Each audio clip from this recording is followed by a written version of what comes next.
Back to All Facts Sports, man, where we talk nothing but the facts of sports. Man, welcome back, man. What's going on today, man, in today's time?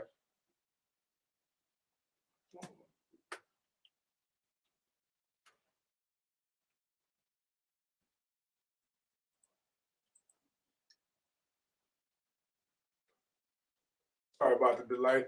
As we were saying, we're talking about sports and what's going on in today's sports world. Let's start off, man. I want to, first of all, this is DC the professional, our coordinating professional of the All Facts Sports, and I'm Keith the vet. So we want to talk about a couple different things. One of them being, go ahead. Man, like and subscribe first. Please do. First. Super chats. First. We're looking for the super chats also. Let's go ahead and start off with this one right here, and I'm gonna ask you, what do you think about the Bret Farv situation, and as far as Bret go, with him taking his money from kids of in need to build a stadium, and why haven't the media touched that much on it, but we touched on Kyrie? Repeat that. Why haven't the NFL or the media in general spoke upon what happened with Bret Farv in the $2.1 million in welfare funds that he had received? Man. Well, it is Mississippi. They control the red states. Mm-hmm. This ain't California. So California, they would have been talking about it. You know what I'm saying? But in those type of states, Bret Farv is really somebody. Okay. He's royalty, yeah, basically. You know, he's royalty, so they're not going to talk about that. You know what I'm saying? But it needs to be addressed. Because, I mean, stolen money is stolen money. You know what I'm saying? Right. And we get on people for a stolen candy bar. So we got to be holding them accountable for, I mean, that's money that was supposed to go for. I'll let you know. It was actually money for welfare funds that were supposed to go towards needy families. Mm-hmm. This is according to ESPN, you guys. Also, they have accused him of taking more than $2.1 million in Mississippi welfare funds. It's the biggest. Favre is the biggest outside investor in that state. According to the lawsuit, he claims to have invested $1 million into companies. Going back to what you said, he felt like he invested, so he was able to touch that, which wasn't correct or right. We don't talk enough about that, you know, and I feel like that's something that everybody needs to do. So if you guys at home, if y'all don't know further into the detail of Bret Farv, please go look into the details of the story on ESPN and kind of engage in it yourself and see what we're talking about. Let's talk about this Kyrie Irving. It's been bothering me. What is your takes? And I'll give you my take. So Kyrie Irving, absolutely correct about everything he's saying. Okay. I mean, to the core. What I'm saying is, people don't like to believe what's real. And that's the problem right now. So what it is because there's so many people against him, people want to go on that side. What makes him not telling the truth and they're telling the truth is the problem. So how can you decipher when you don't know him or them, when we don't know him or them, to decipher this truth? But what we can decipher the truth is we do know the difference between the people with the JW and the ish. So we know the difference between that. That's the thing. I think that's the problem. I want to say it like this. I think it's that Kyrie plays a professional sport, right? Mm-hmm. That millions of kids look into, right? Mm-hmm. Which I feel like is wrong because they listen to rap music, but that's a totally different thing. But you have these you have these business owners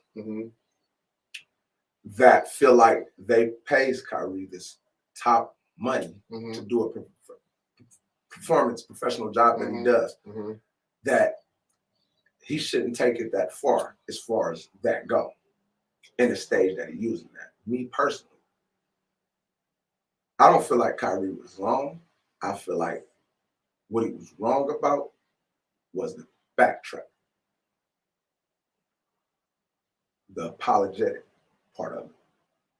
Not until they started to take things from Kyrie, from what I read on ESPN, on ABC, is that he wanted to initiate the apology. But what happened yesterday? Me personally, I would have just said, look, this is what I stand on. Because y'all allow us to stand on Black Lives Matter and things like that. We were putting the Black Lives Matter on the courts and stuff. Mm-hmm.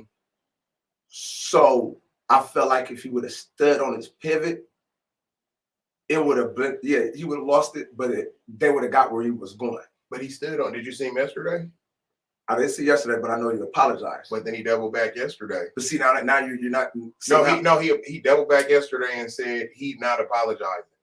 But see, after you refused to, then you did. But it wasn't really apologize. It wasn't a really apology. But see, that's what I'm saying. If you would have stood from the gate on what you, all right, that's my word. I'm standing on it. Steven Jackson made a good point. Kyrie has done so much, right? Mm-hmm. Yes, it's certain things that Kyrie have to be very professional about. We're not going to talk about, him just spending. That's different. When it comes to him having a voice and we're allowed to use our voice for things that matter on our culture, he should have been able to use it in the same passion that he used it for the Black Lives Matter. Mm-hmm.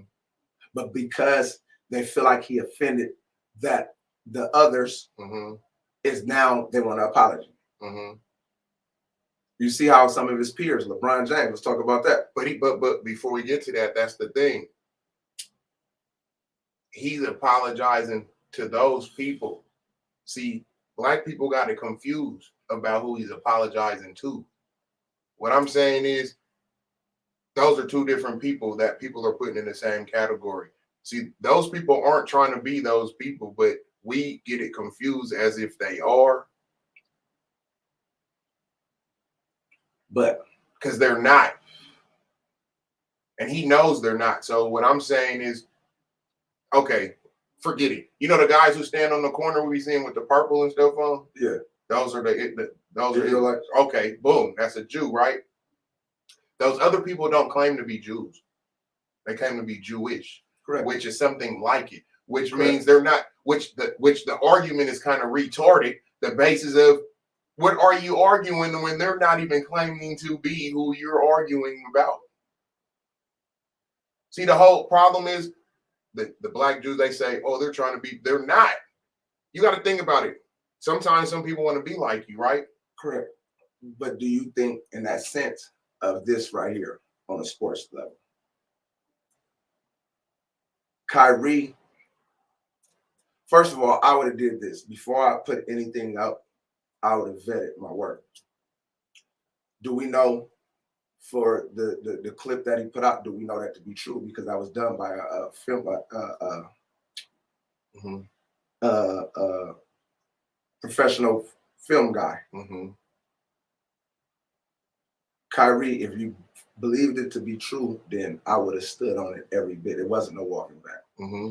A lot of the prominent NBA players, and what's the name said something that made sense about this. He said, LeBron, by you, Mason, and I really don't mess with Mason in so many ways, but Mason said this that was so true. He said, LeBron James, what you just did is prove their point about Kyrie. Mm-hmm. By LeBron actually going against Kyrie. There you go. That was wrong, right? Yeah, there you go. So he's standing with them other, is what I'm saying is there's something. So this is the problem. People are picking sides from people that they don't know. Is the biggest problem. We don't know Kyrie. We don't know them. What we do know is real stuff. Is what I'm trying to say. And it doesn't matter that he's playing sports. Is the fact that when you play sports, you got it's like music or anything, right? Entertainment. It's entertainment at the end of the day, right? Correct. So you have a platform. Your platform is to be used for whatever you need to use it for. Well, see, how come in music they can do it and we don't hear that when anyone can do because it? Why they hang together? But that's hanging together. But Same professional is totally different. No, you have a right to voice your opinion because that's what you're doing. That's music. No. So in so many ways, your voice is protected. Within the NBA or a professional sports, they're not looking at it like that. They're looking at it as that we pay you to play this professional sports millions of dollars. Mm-hmm. Anytime that you say something that has something to do with those people, that's affecting the bottom line, not for you only, Kyrie, for the whole mass, because then you got sponsors that'll start pulling from the NFL. The NFL is now taking from the teams, just like we had 3 sponsors that pulled from the Nets before they handed down the suspension. See, it's the bottom line. It's about money. Period. So at the end of the day, that's why I said, for me, Kyrie standing on it, yes, stick to it, because eventually it'll get out, you know, and they understand. He has a great point in some of the things that he's saying. I don't always agree to what Kyrie says, you know, but this point, he has a great point. The way he went about it may have been wrong. You know, again, you guys, please look more into that. Okay, what's going the wrong way about something? Me personally, because you want me to tell, before you answer that, want me to say why? okay. Because anyone can say what you say they don't like. And they can take it however they want to take it. You can say it the nicest if you want to, and they can still take it the wrong. It doesn't matter. It's how a person wants to accept it. No, I think it's what you're saying. He can say whatever he wants. He has a voice. But it's what you're saying that the mass look at as disrespect. I don't care if you, because like you said, he has a voice to say what he wants to say. The thing is, though, because if it's degrading someone or making someone feel little, that's the bottom line to these sports companies. Yeah, but when you say they don't want their bottom line is which their dollar to go. You know, but the thing is, that's what it is that's cool. The thing is, you don't want me to tell the truth. Again, they don't care what you tell, because again, if it start affecting their bottom line, that's what I'm trying to tell you. I don't even think they care about the truth of what matters. I don't. I think they care about the people offended. It's about whoever. Listen. So when you in the college sports world, right? They have what do you call boosters and things like that, right? That give money and alum that give money to the school.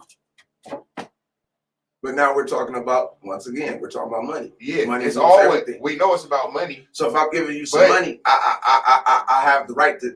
I'm giving you money for your school. That's not him. Not him. No, I'm talking about those people got money within this situation, and they're able to tell someone what to say and not say. But he's not going for you to tell him what to say and not say is the problem. Well, this is what I was going back to.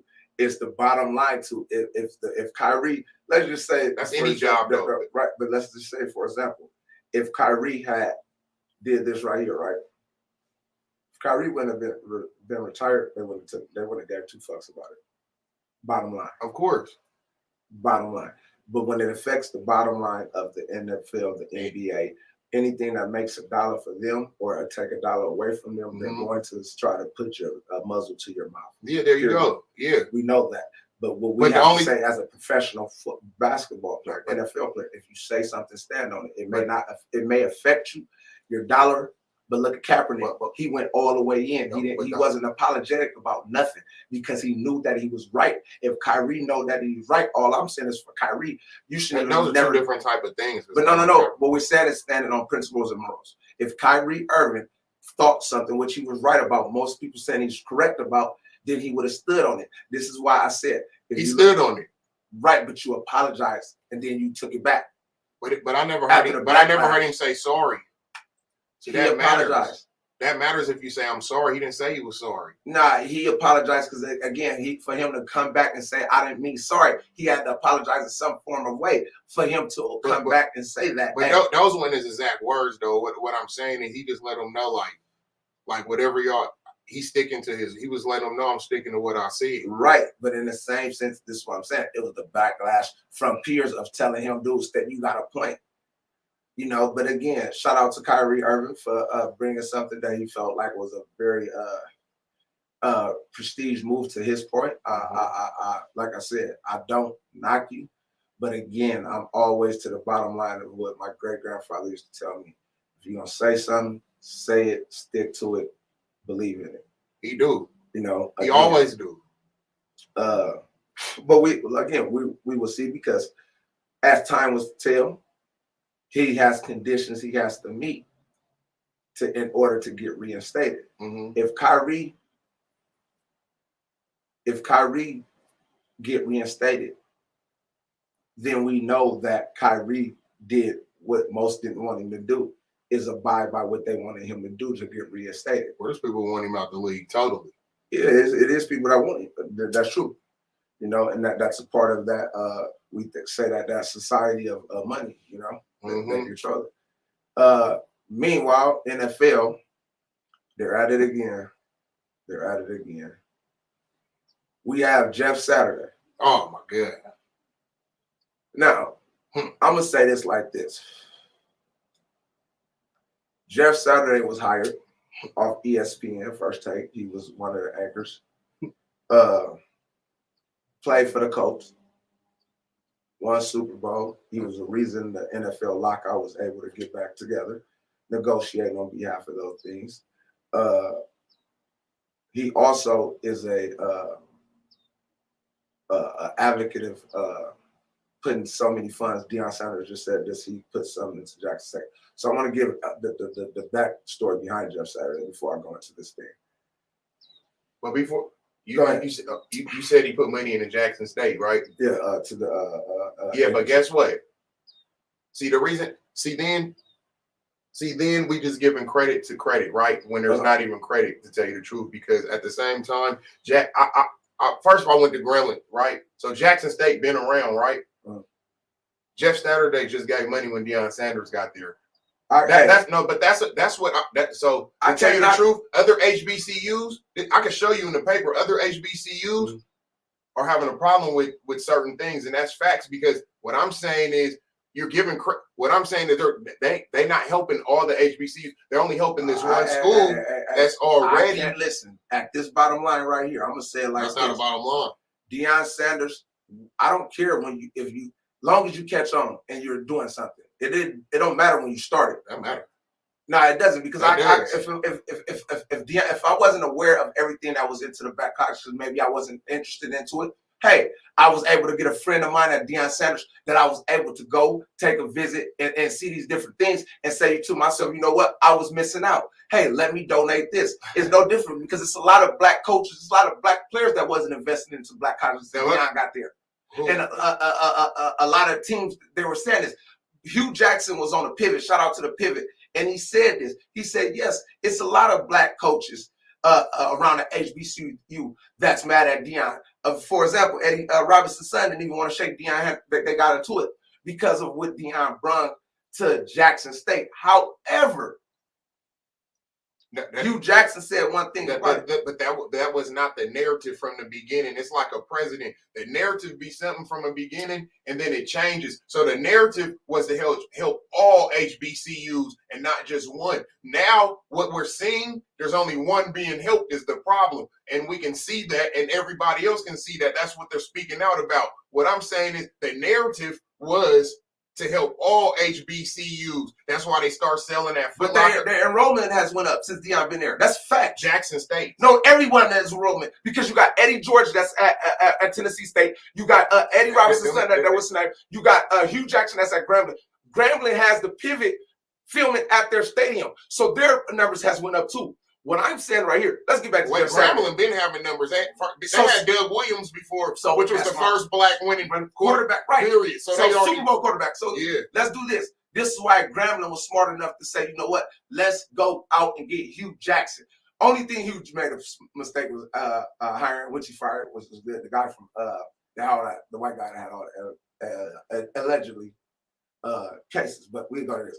Jeff Saturday. So let me go to this before I forget.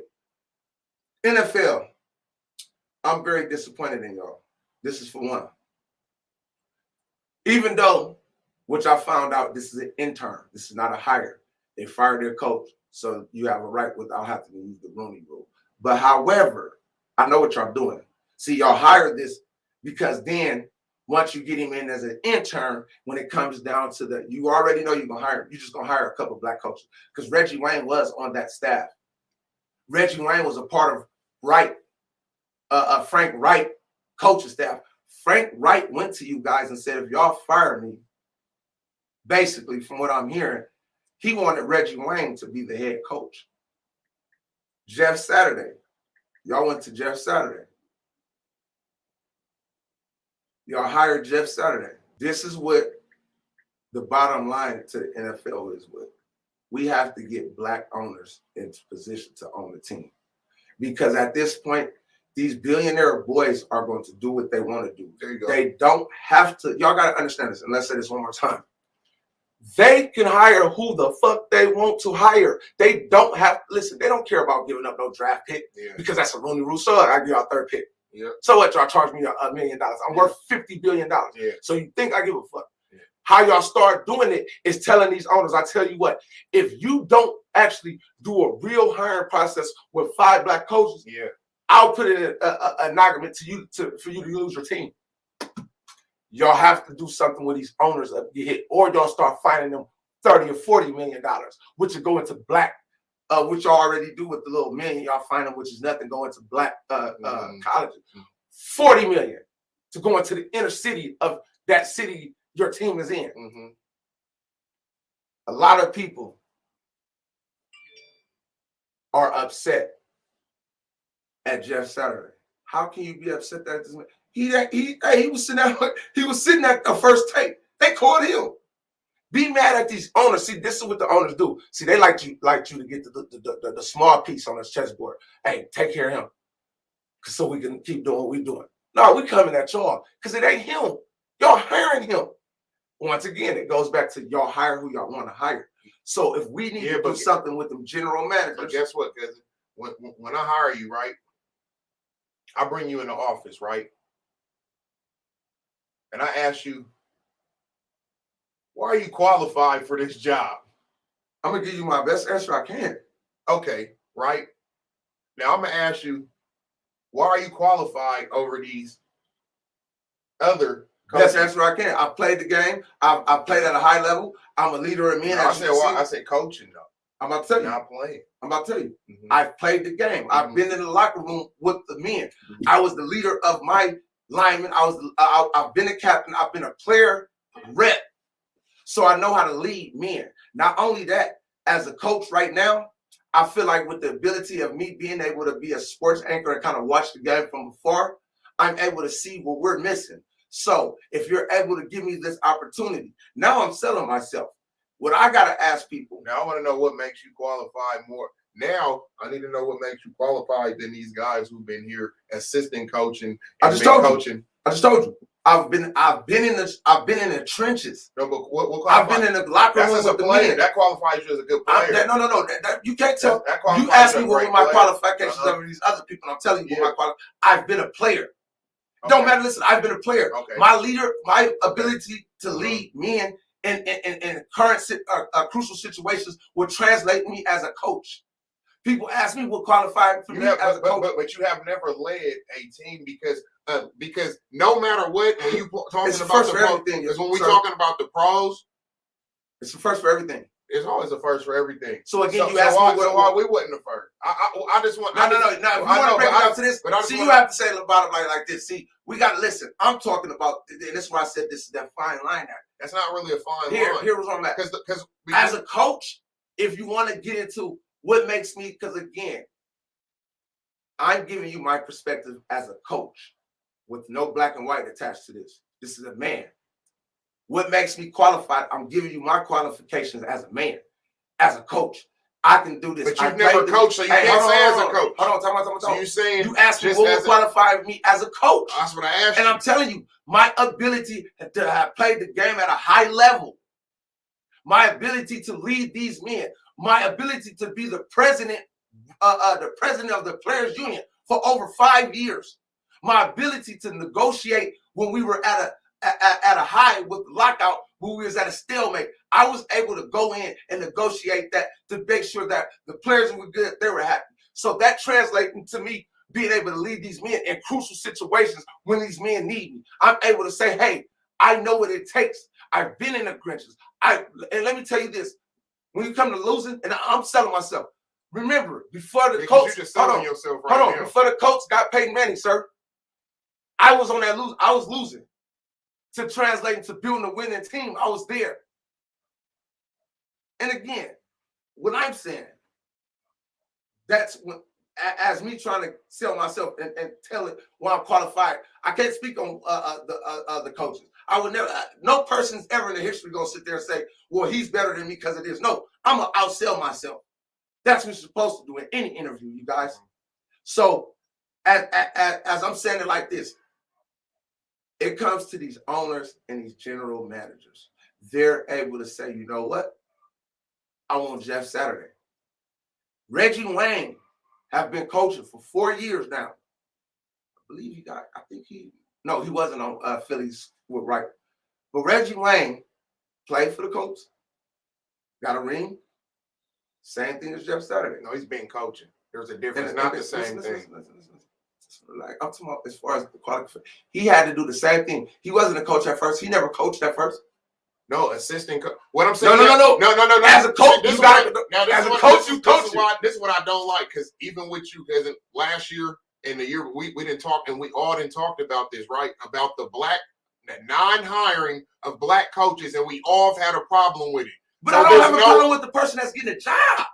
It's all we never said nothing about owners before, though. So what I'm saying, but that's what it's going to do. We can't knock the coach. But listen, at no business does the owner really hire you. The owner hires the general manager, but at the bottom line, the owner has to say so on that job. Period. This is facts. He has the bottom line to who he wants to hire. He just puts a stalemate as far as the general manager in front to do the hiring. But they're going to that's the person he pays to do a job. So that is who hires. The owner does not hire the general manager. He got to go to that owner and say, do I want this person? No, he doesn't. Yes, he does. No, he does not. Okay. That's not what you pay him for. You pay him to do a job. We can do a poll right now. I bet you everybody would say that an owner has the bottom line. There wouldn't be no need to hire a general manager. Yes, it is. The general manager does all the negotiations to the contracts and things like that. The owner, bottom line, if the owner wants this coach, show me a job that the owner show me a job where the owner came and hired you, bro. I just said, listen. No owner, no, they have a person. What I'm saying is they have a person who hires you, bro. That's the owner goes to that person that you hires you and say, I want this person. No, they don't. That's a fact. No, they don't. DC, the general manager cannot make the rules because the owner cuts the checkbook. It doesn't matter. He got to play these players. So are these coaches, bro. You got to go to the owner. No, you don't. I didn't pay you for that, bro. I paid you to do a job. If I paid you to do your job, is to hire, not me. Otherwise, I would just hire. I'm not hiring you. But I still, as an owner, if you own the team, if I own the team and I got a general manager, my job as the owner is to say, hey, I want this person as my owner. Your job as the general manager is to go to this person and say, hey, this is what we want to do. That's your job. The general manager goes out and finds the head coach, and he goes out and does the work. The owner does not do work like say doing work. Then how would he know who to hire if he doesn't do the work? If I'm an owner, I know what coach I want. You don't do the work, bro. I didn't say you do the work, DC. I said as the owner, and every week we rewind this back. I said as the owner.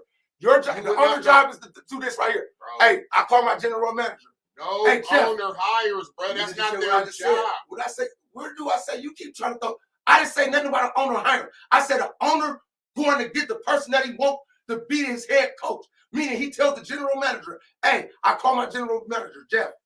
Could you go get DeMarcus Ryans from San Francisco? That's who I want as my next head coach. Click.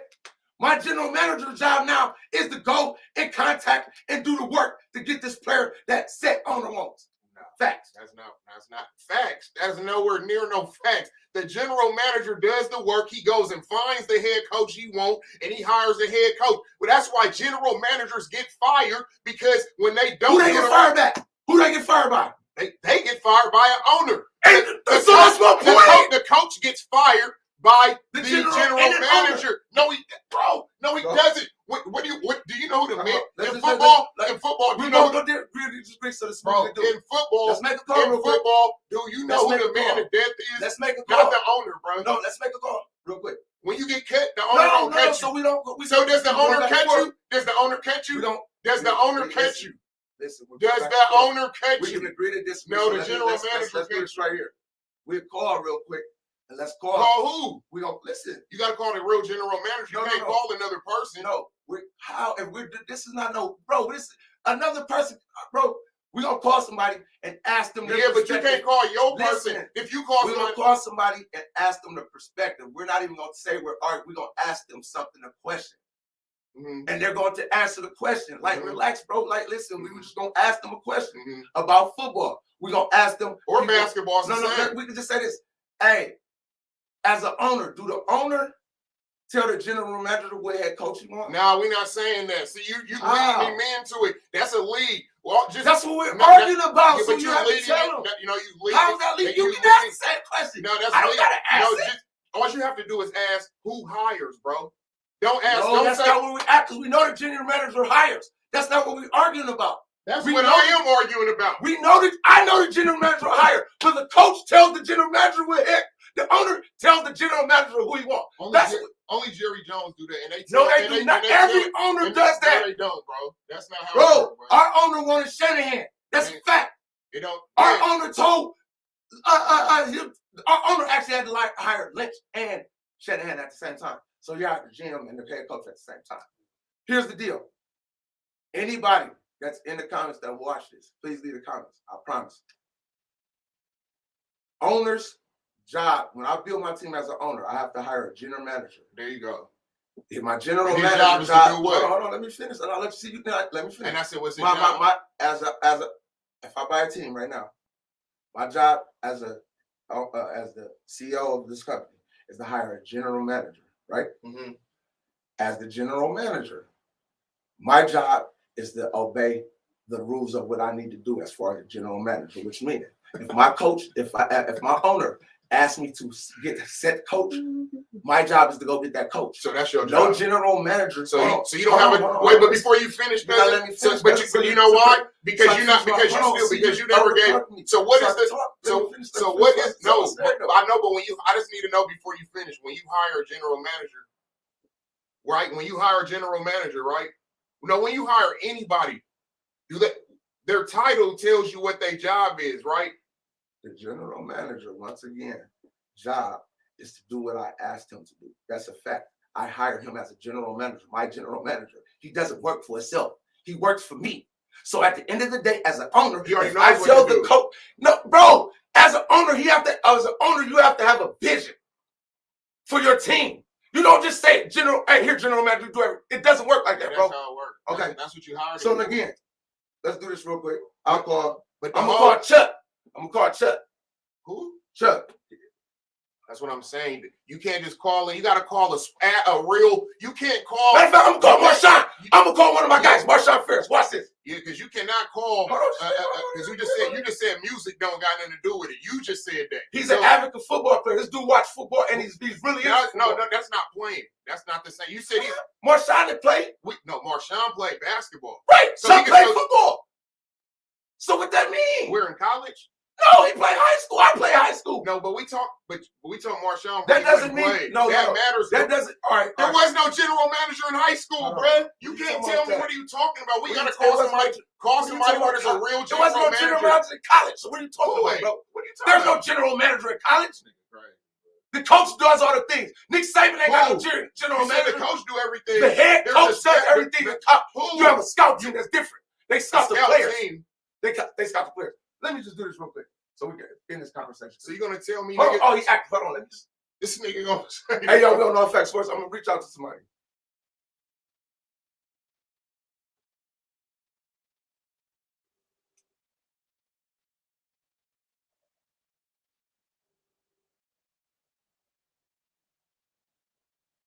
Hey, y'all, remember what I said? Hey, brother.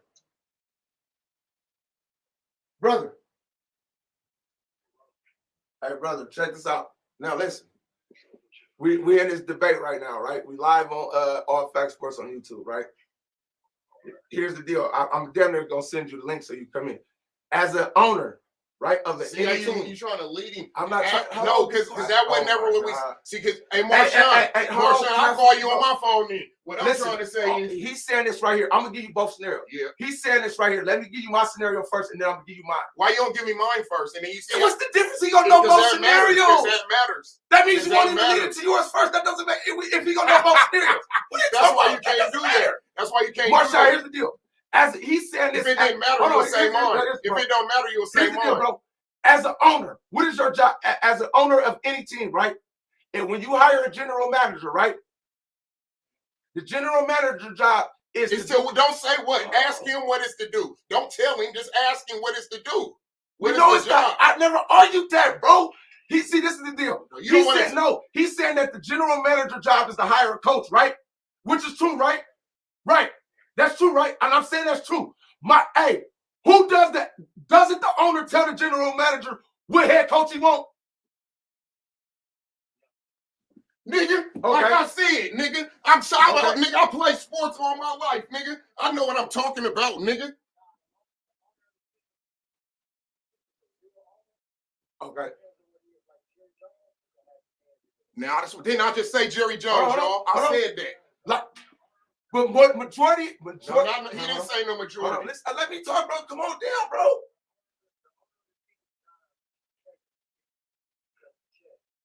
I said that.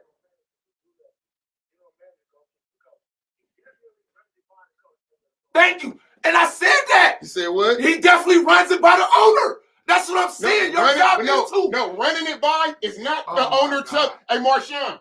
We know that, but I said that. No, but what I'm saying, and running it by you is not you telling me who to pick. He does not tell him who to pick, though. Listen, the owner don't tell the general manager what coach to pick, bro. He don't. Let me say this. All right, now please, bro. So I talk because I will let you cut me off. Now let me talk. So let me ask you something, bro. Most owners, right? Most owners. I say 75% of the owners may do that, right? Denver owners. He didn't say yeah. He just said, That's not yeah. He just listening. Yeah, listen. You keep cutting me off.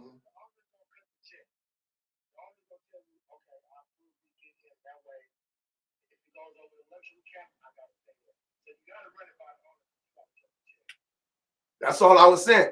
The general manager goes and gets the coach, but I said either way it go, the owner has to cut the check, so he has to know what's going on. No, but I said, okay, you said that you was right about that. I never said you wasn't right. All I said, cousin, is that the general manager goes and he's the one who picks the coach, period. The owner don't. I never said you know, but he still have to run it past that owner. But I'm saying, no, it don't matter. I'm the one who gonna go pick it. That's what I said. I never said that. Yes, you did. I said this. Rewind this is what I said. Rewind this. This is what I said. I said the owner tells the general manager what coach he may want or what coach he don't want. That's what I said. I never said the owner going to look for no goddamn other coach. You said that. I said on my daughter on German. I didn't say that, bro. So rewind it. Listen. Rewind it. Listen. Rewind it. Hold on, bro. This is what I said. Rewind it. You said that. I said to him, the owner never rewind go get a coach. That's the general manager job. I kept saying that to him. I kept saying, you're right about that. But the owner will have some say-so in what coach, especially if it's the owner that got eye set on set head coach.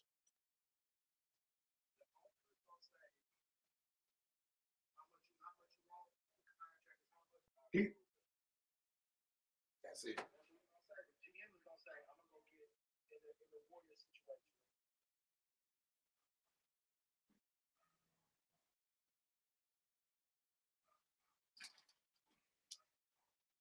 So we both right. I never said you was wrong. But I never said you was wrong. I kept telling you I said you right. But when did I say you was wrong? The general manager's job is to go do that. But only thing I never said you was wrong. Only thing I was telling you is that the owner is not going to tell the general manager who he can't have unless he can't pay for it. What I'm saying is that's why he fired the general manager, because he picked the wrong coach. Right, but that's what I'm saying. But I'm saying that's what I was saying from the start. So they let them pick the coaches. All I was saying. No, you're right. No, that's what I said. But it has to, remember I said it still got to go to that owner. Yeah, but how would you, because why would you ever fire me? Because if you always. Because I'm about to send you the link to the YouTube. All right. No, because cousin, the only reason I ain't even arguing with you, only thing I'm saying, if you the owner, right, cousin, why would you fire me, right? Why would you fire your cousin, right? If you pick the person. And that's that what matters. All I was saying is this right here. I don't see as an owner. My job is to tell your general manager what to do. No, he's not. No, that's as far as what to do. As far as, most owners, what I say, would not do that. But some owners, if they won't eye to said coach, that's Jerry Jones, and that's the Niners. Because we did the same thing. We didn't. But Jerry Jones being like that, though. But the Raiders wanted John Gruden. He did it too. Yeah, but Jerry Jones being like that, he always picked his people. Al Davis too. Remember, Al Davis was a hands-on owner. Yeah, but most people not like that. They hire a nigga for a specific job, is what I'm trying to say. If I hire you to be the cook, I'm gonna hire you to be the cook. I agree to this. So what I'm saying is, that's all I'm trying to say is, what I'm saying is the reason the general manager gets fired is because he picks the wrong coach. Right. Not because he don't tell the coach how to do the players. So what I'm saying is he gets fired on the coach he picks. Is what I'm trying to say. No, or the job of him not negotiating right contract. Yeah, that count too. Yeah, but most of the time it's because but they still because of their record. They picking the so coach. That's the head. So we can look at it like this. Some general managers, a coach can have a great record. Yep. Set the coach. Yep. And still get fired. Yep. Yeah. So again, the owner. But the general manager will fire the coach, though, is what I'm trying to say. But see, and that's what I'm saying. Hold on a second. Hey, y'all. Man. Hey, man, y'all. Hey, y'all, that's all facts. Sports, man. I told y'all it gets, we have heated debates, man. But, yeah, we were set on the owner. Again, going back to what I was saying also is that what we were talking about is that I'm done blaming. We gotta do something about these owners, general managers, because again, the owner hires the general manager, which the majority are white. So at the end of the day, it still falls back on the owner. We don't have a lot of brothers, or should I say, we don't have a lot of people of color within that ramification. They don't talk about that. They don't talk about that one a lot. So, right. It's always the coaches. All right, we got one of our experts, another expert on the show. And look, it's always coaches that's not black, but they don't really never talk about the general managers that's not black. Right. And we were just talking about this, bro, is that we were talking about Jeff Saturday being hired, right, at the coach. Right. And I seen a lot of people were mad at Jeff Saturday. And I'm like, how can we be mad at a person who's getting a job? We should be mad at these general managers, like DC said, which is so true, is that they doing a hiring. But we reflected on the player, and these general managers get to do what they want and keep hiring set players.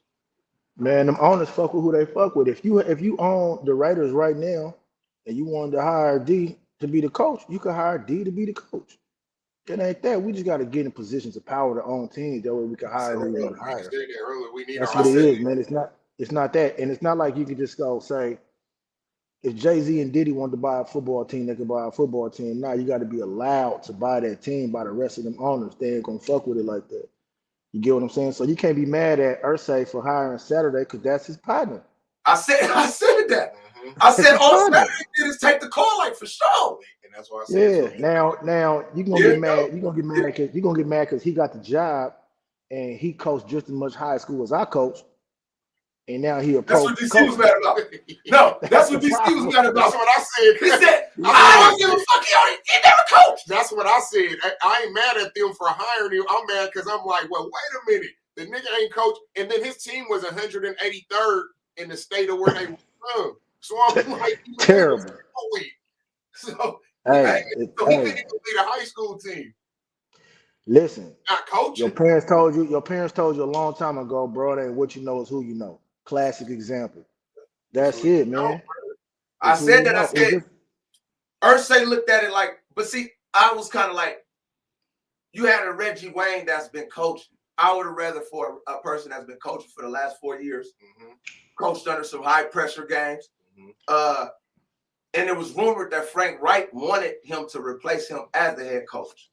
But Irsay and Saturday, going back with you said, when y'all like this, I'm going with the person that I can control. He knew he couldn't control Wayne. I'm gonna put it to you like that.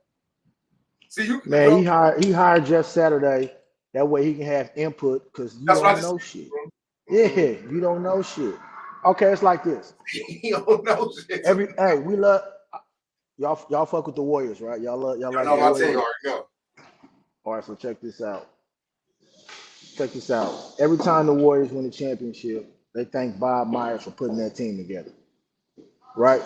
Because he's the GM. Lacob is the owner. He's in the back. He's in the background. He just cut the checks. Yeah, you right. See what I'm saying? So the GM is gonna be somebody that's gonna get all the praise for putting the team together. He gonna go pick the coach. That's where they at. Where they at in Indianapolis, he like, man, I'm doing all this shit. We losing anyway. Bring my partner in here. We finna fuck with it for the rest of the season, and that's it. Saturday ain't getting that job for next year. He just throwing the towel in right now, doing his partner solid. That way, when he do want to go be Keyshawn a Johnson coach, said that. listen, when he do want to be a coach, now you got some experience. You get what I'm saying? So he'll lose this job. He'll go be an assistant somewhere for 4 or 5 years, and now he was the head coach of the Colts, Yeah. and he was an assistant for however many years, and he getting that lesson. He ain't got no college shit on his resume. He got the top dog shit on his resume because that's his partner. That's just how that played out right there. That's simple as that, man. We got another That's person. All right, let's transition it to this is a good one. Let's transition it back to black colleges and Deion Sanders, right? So let me ask you something, bro. So I said that it's good that Deion got all these people now investing into him. The Jeff Saturday, all these people that's investing. DC said that it was supposed to help all blacks, right? All HBCUs. All HBCUs, right? So you got to win first. You got to win first, though. So he winning. He doing what he's supposed to do right now. Okay. It can't work unless it starts to work. But it's starting to work. Okay. That's all it's doing, man. You got to have some patience. You got to get that fella some time to inspire somebody else to do the same shit that he did. Somebody else to give another black man a job. You know what I'm saying? And he's winning. So shit, let that man keep winning, and then it's gonna start. It's like the snowball effect. That should have And I picked up said the it's momentum. happening that now by getting these. You gotta. Ever since Deion Sanders was hired, you got Eddie George. Eddie George. You got Hugh Jackson. You got Eddie Robinson Jr. So he was already here, right? So you got he's starting to get the effect. But what DC saying is that it's only affecting Jackson State. It's not affecting college. Because y'all looking through the wrong lens. No, I told you. He don't think so. Here's the lens you should be looking through. But Alabama and Clemson don't look too good right now. Because them motherfuckers is going to black schools now. Yeah. You get what I'm saying? There's the lens you got to be looking through. That shit's starting to even out now, right? So now when you start seeing these players that's going to these black colleges and they start getting some more TV money, and then people starting to get these NIL deals, they ain't got to go to Alabama to be on Saturday morning on TV. They ain't got to go to Clemson. They ain't got to go to Georgia. You got to look at where it's going. That's how these other schools. That's the lens you got to be they're looking through. Benefiting, but not the financial, but they're benefiting from these players going there. Like Grambling just got the number 2 quarterback. That's what I'm saying. You don't think that motherfucker? You don't think Grambling gonna be on TV Saturday morning? Right. They was on college game day. That's what I'm saying.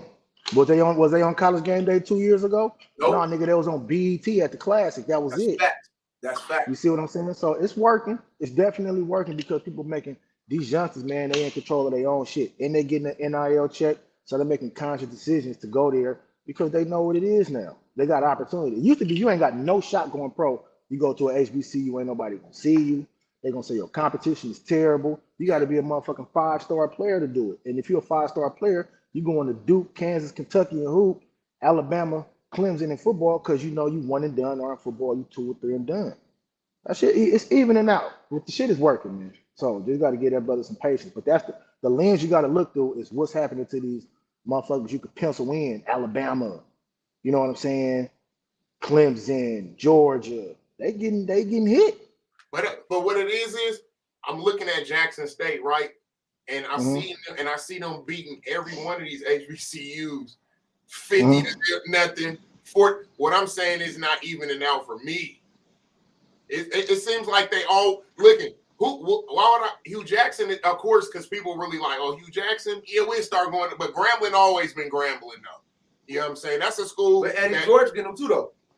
Hey, so you know how schedules work, blood? They be having 3-year contract, 4-year contract. Yeah. These seasons is already played out. Yeah. Now these couple seasons be done, and Deion could go get some home and home contracts with some big time schools. Then it might look different. I get what you're saying. You out here beating up on these little schools, go play the big schools. It ain't like that. He can't just say, I want this schedule. Now he got to win some games, You got Well, to no, the earn the big right to schools go have play to them. schedule Deion Sanders to be able to pay them the money. Either way it go, they're not gonna Right. schedule you. A big school not gonna schedule Jackson State before they had Deion when they was losing because their strength of schedule will be fucked up. Now they could play them. Now they could play them now and be like they beat Alabama, Jackson State, and Georgia. Strength of schedule. So you get what I'm saying? They got to be able to get up But there listen, first. but they've been playing Appalachian State.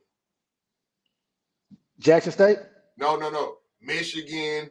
Everybody That's been because playing. remember you had that Appalachian State, legacy that's of a D2. right, but you had that legacy of McNair who put it on the map, was able because he carried them from being to that small school to having them ranked. But when they play them schools though, when them big time them power conferences, they don't got to worry about strength of schedule because their conference is strong, so they can play them couple little pick me. I'm gonna beat your ass about 40 games. But they were ranked. But you're kind of right though, because what I'm saying is they tried to throw Appalachian State in there, like I'm saying they should throw Jackson State in there. Oh, I see what DC said. No, DC said no. He right. National ranking. Yeah, They should be throwing Jackson State in there. Appalachian State. Right. They played a D2 school, but Appalachian State fucked around and beat Michigan. Yep, you're right. DC, you feel what I'm saying? And now they going down the line and keep letting them play. And then they done won 3 times in a row now. You feel me? All against all the schools. But what I'm saying is Jackson State, everybody wants to go to Jackson State. That's Deion Sanders. That's like Nick Saban. So what I'm saying is it's never gonna even out like that.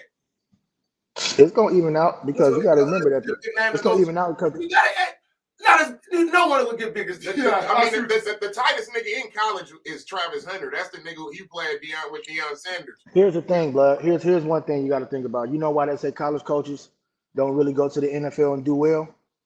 Because you got a coach in the NFL. In college, you get 5-star recruits. You ain't got to do shit. So now they got to go get a couple 3 stars, maybe a 2-star, and now they got a coach. You get what I'm saying? So them niggas finna start retiring. They ain't getting these motherfucking. You see, Coach K got them one and dones. I'm out of here. I can't build a program. They're not gonna be able to build a program of 5-star recruits. They finna be retiring. So all that shit gonna start. Didn't he retire? Huh? He retired. Coach K. Yeah. Coach K. Yeah, he done. Because them one and dones. He can't build a program. Nick Saban, you can't build. You can't build a pro. Listen, you cannot build a program if you're not getting 5-star recruits at Alabama. You can't do that shit at Georgia. You can't do that shit. You gotta have them. Now that they're going somewhere else, now they're like, oh shit, our name ain't good enough.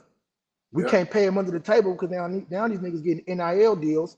So we really gotta recruit. And they really gotta come. These young motherfuckers don't want to go to Alabama to live. Yeah. They just want to go somewhere and play football. And if I can go play football at an HBCU, fuck with the Bronx and kick it, and my coach is Deion Sanders, and I got action at the league, nigga, I'm out. Look at your experience at Grambling. Yeah, Grambling. Look at you went from Oakland. Come on, you went from the Bay Area to Grambling. Yeah, because we had Doug Williams when I got to Grambling. So listen, blood. If you can go to practice right now, if you're a young nigga that's hooping, and you can go to the gym, and you got motherfuckers like Steph Curry coming in the gym one day because he your coach partner. You got Allen Iverson coming back, double back shooting with you. You got LeBron coming through. Yeah, he's like, shit, I'm trying to go there. Yeah, for sure. Like, what you doing? So Deion Sanders got all these niggas coming through. Randy Moss, Terrell Owens, Charles Woodson. Oh yeah, we getting dang. Oh, we going there. This shit is evening out. Yeah. That's what I'm talking about now. It's more impressively, y'all look at his son. Yeah. Shador. When Tom Brady just said that if Shador is not put up for Heisman, they need to stop Heisman. Shador numbers and how he is passing that ball, boy. God damn. Deion Sanders them are building a great, and you see what he did. He went and got Mike Zimmer. He went and got the Minnesota old coach. He's smart. And you know what? Time after time. Listen, man. Time after time. A school like Notre Dame will go get a 5-star quarterback. That's a versatile quarterback. He can run, pass, all that. And they say, sit your ass in the pocket and throw the ball. That's the Notre Dame way, right? Deion getting them motherfuckers and saying, go do what you do. We finna build around you. And they fucking winning. You get what I'm saying? You gonna let me beat me and have hella fun and I got league action? I don't gotta sit in the pocket and throw the ball or hand the ball off 95 times? Yeah, come on. So I mean, they being able to go where they want to go and where they need to go.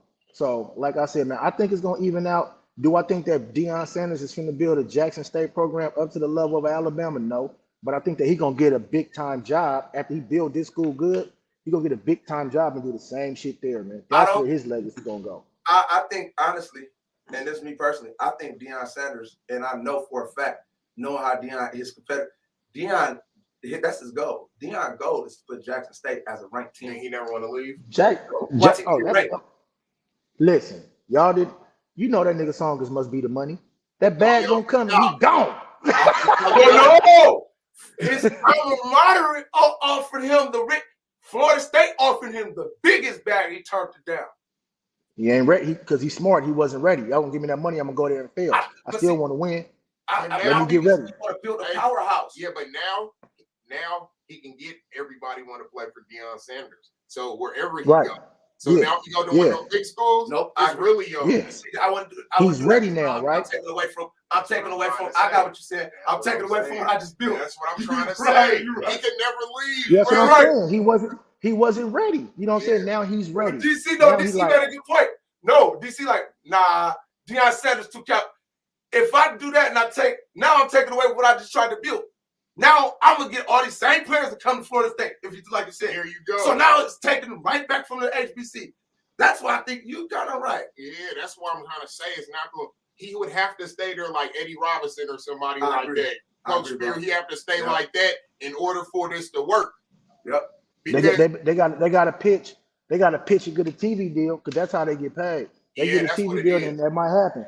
But they ain't gonna be able. They're not gonna be able to pay him what he's worth at Jackson right now. Yeah. So if he builds up and they get a TV deal, yeah, he know that. So if he builds up and get a TV deal, then fine.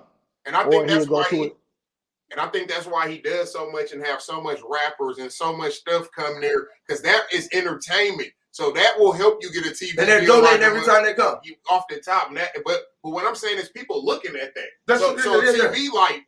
TV deals. TV deal like, because I mean, who can't use that type of entertainment all the time? Well, he got Barstool.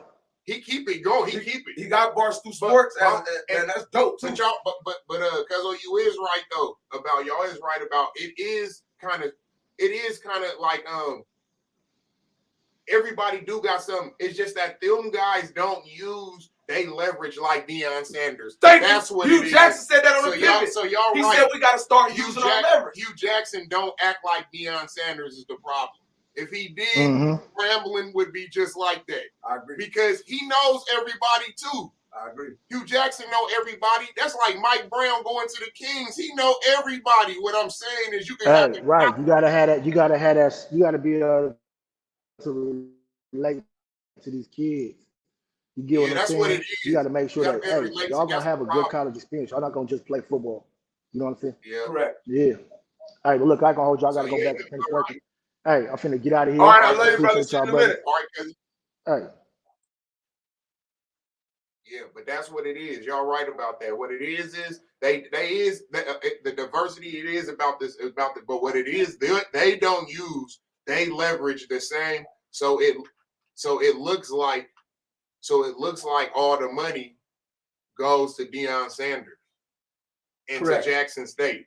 Correct. Because niggas like Hugh Jackson knows everybody, been in NFL, everybody. He been at all the rap parties. He done been at, so he knows all them people too. But he don't be having them pull up and do all the stuff like Deion Sanders do. Right. Eddie George is starting to do that.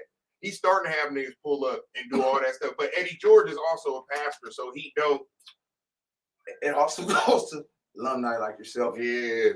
You being able to go back because you got pulled to say, you know what? I'm gonna bring AT the King up here or something. Oh, that'd be nice. You know? Ooh, hey, he'll be, bro. But what's crazy is, I ain't gonna lie, that right there go crazy because, man, what?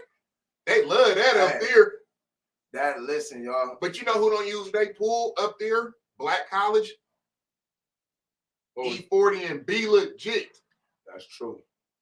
Shout out to E40. Yeah, shout out for sure. They love him out there though. That's the crazy. They love him out there. Even know that E40 is a college graduate actually. E40 is a smart one, man. Hey, So what do you guys? Like I said, we try to hit the topics of that. I want to talk about what do we think about this upcoming season with these players, teams that's not in the NBA playing at the high expectations of their team. We got a Lakers that's 2-8, I believe. Woo! We got a Warriors that's 4-7. Yeah, like 4-7, something like that. We got a Brooklyn 4-7. Shit, we got a couple of these teams. Are the new? You know why? Is the new age guys coming to There life? you go. But time out. Want me to tell you something? Okay. You remember there was Michael Jordan, Dominique Wilkins. There was what I'm saying is so now the transition. There you go. The transition's coming. Or do you think this? DC, I'm playing devil advocate, y'all. Do you think our vets is waiting to playoffs?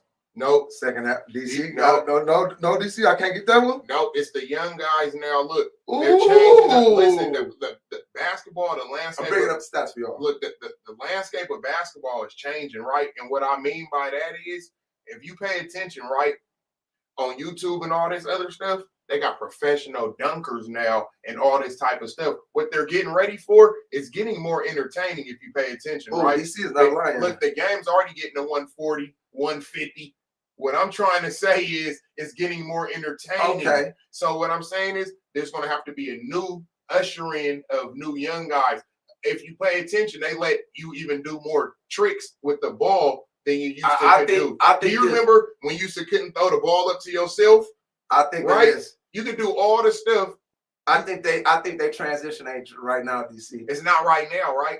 Because I think these vets is going. Okay, so let's DC. No, never mind. Because he's right. Because I always gotta come back. But what vets? But what vets? Because there are vets. Okay, so all right, that's what I was going. Okay, so let's do the teams first. Could y'all believe Milwaukee's 9-1? Damn. Yep. Do y'all know the second team in the East? Cleveland. Okay. Come on, man. What would be your third team? Let's see this is the professional. Oh, my third team? Yep. In the East? Yep. Oh, the third team in the East right now? Let me see who the third team in the East was. We love this. We got to test our reason. See, I know it was them. You got the first Milwaukee and Cleveland because and then because I love. Let's see if you can go 5. Because they can't mess with Garland, so that's one of the best guards there is. Mitchell, period. Of course, Mitchell, but we know who he is. Wow. But we talking about Garland now. Darius Garland, and then third it was I ain't gonna lie, I forgot who the third was. Was it the Sixers? Nope. The Celtics. I forgot about the Hawks. The Hawks are number 4. Yep, I knew they was 4. Raptors are number 5. Let's go to the West, and then we'll do the top 5 for the West, and then we'll go down to the East. The top 5. You want to? Damn, hold on. Could y'all believe who's number 1 in the West? Now, who number 1 in the West? Because the West is crazy right now, and I've been missing some games, but I've been watching. Utah Jazz. Yep, I believe it. You believe it? Yeah. I'm trying to tell you, basketball. But I'm gonna show y'all how he just said something about the West, and I'm gonna show y'all how competitive it is. Every team in the West in the top 5 only lost 3 games. So you got the Jazz, the Suns, the Blazers, the Nuggets, the Mavericks, all only lost 3 games. The West is packed. Let's go back to the East. Let's take the East and let's go to their top, the next 5. You got the Bulls at 6-6, the Knicks at number 7, the Pacers at number 8, the Wizards at number 9, and the Sixers at number 10.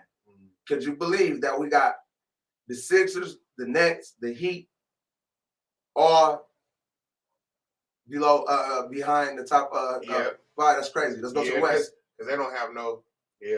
Whoa, hold the fuck up. I'm so disappointed.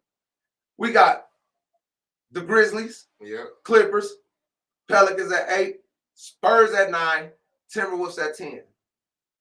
11, you got Thunder, Warriors. Warriors, we won 4 games. Yep. We won 4 games. Yeah, because basketball is changing. I think for us, see, Jordan Poole is the new Steph Curry. I would say I think this is right here. For us, the Warriors, I think our bench will save us. Our bench is not playing at the part they're supposed to right now. but they're gonna end up being the reason we win. Guess what? Those two pieces that we changed out.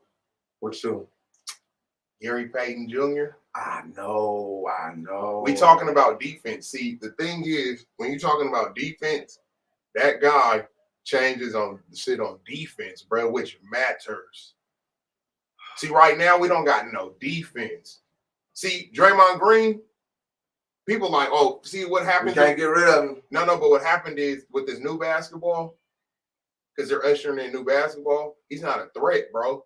But I think he's still doing his job though, right? He's still putting. He does that job.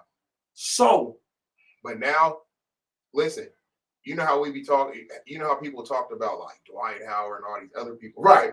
Yeah, so Draymond Green can't get a pass just because we won.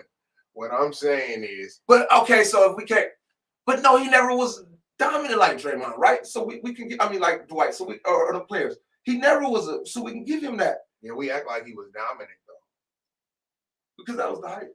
See, that's hype. Hype is not the real deal, bro. No, there's a reason why he was. Look, there's a reason why he was second round. There's a reason why he was second round, almost the end of the draft. You know why? Because he's really not that great, but he's a system player, bro. See, one thing about NBA players, there's something that most, if you're a young kid, right? But we not okay. One thing about NBA players, that each one has at least one great skill. But you're saying, okay, so you're saying that he only has one great skill. But we know, but that skill has got him where he was at. It's not translating anymore. It's over with because, like I said, they're ushering in new basketball and the guys. So are we saying Klay Thompson done then? You want me to tell you the truth? Don't do this on All Facts Sports. Please don't do this. You see, I got a Warriors beanie on. I am a real Warriors fan, and all I do is Warriors, everything. But you want to know about Clay? Y'all want to know about Clay? Oh. Finished.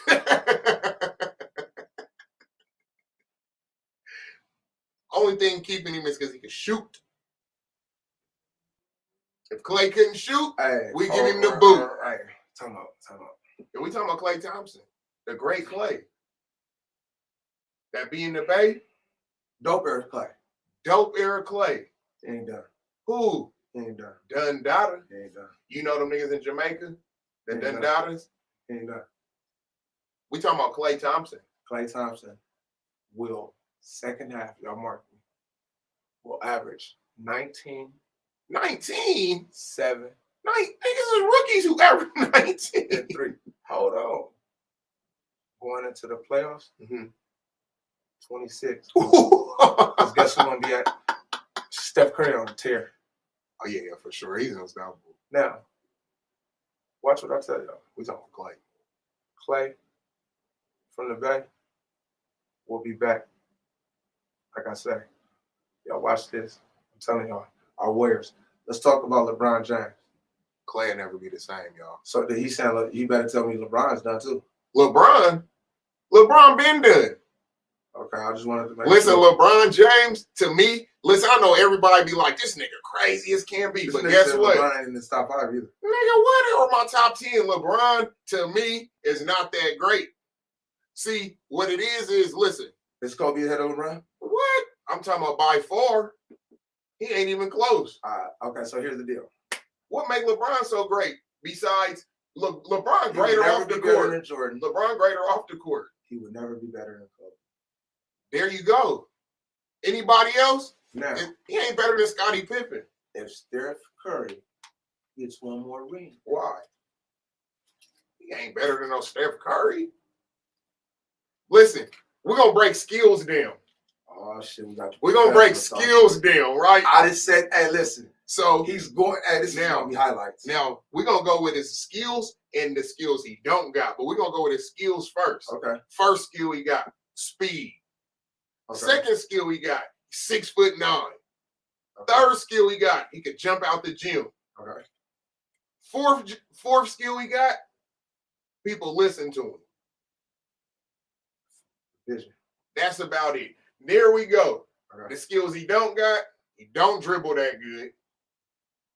He's not a killer. He's not a killer. He quits. Real quick, you gotta explain that. Hey, this is the professional. How does he quit? Yeah. Oh, you don't be watching him? He get the dragon.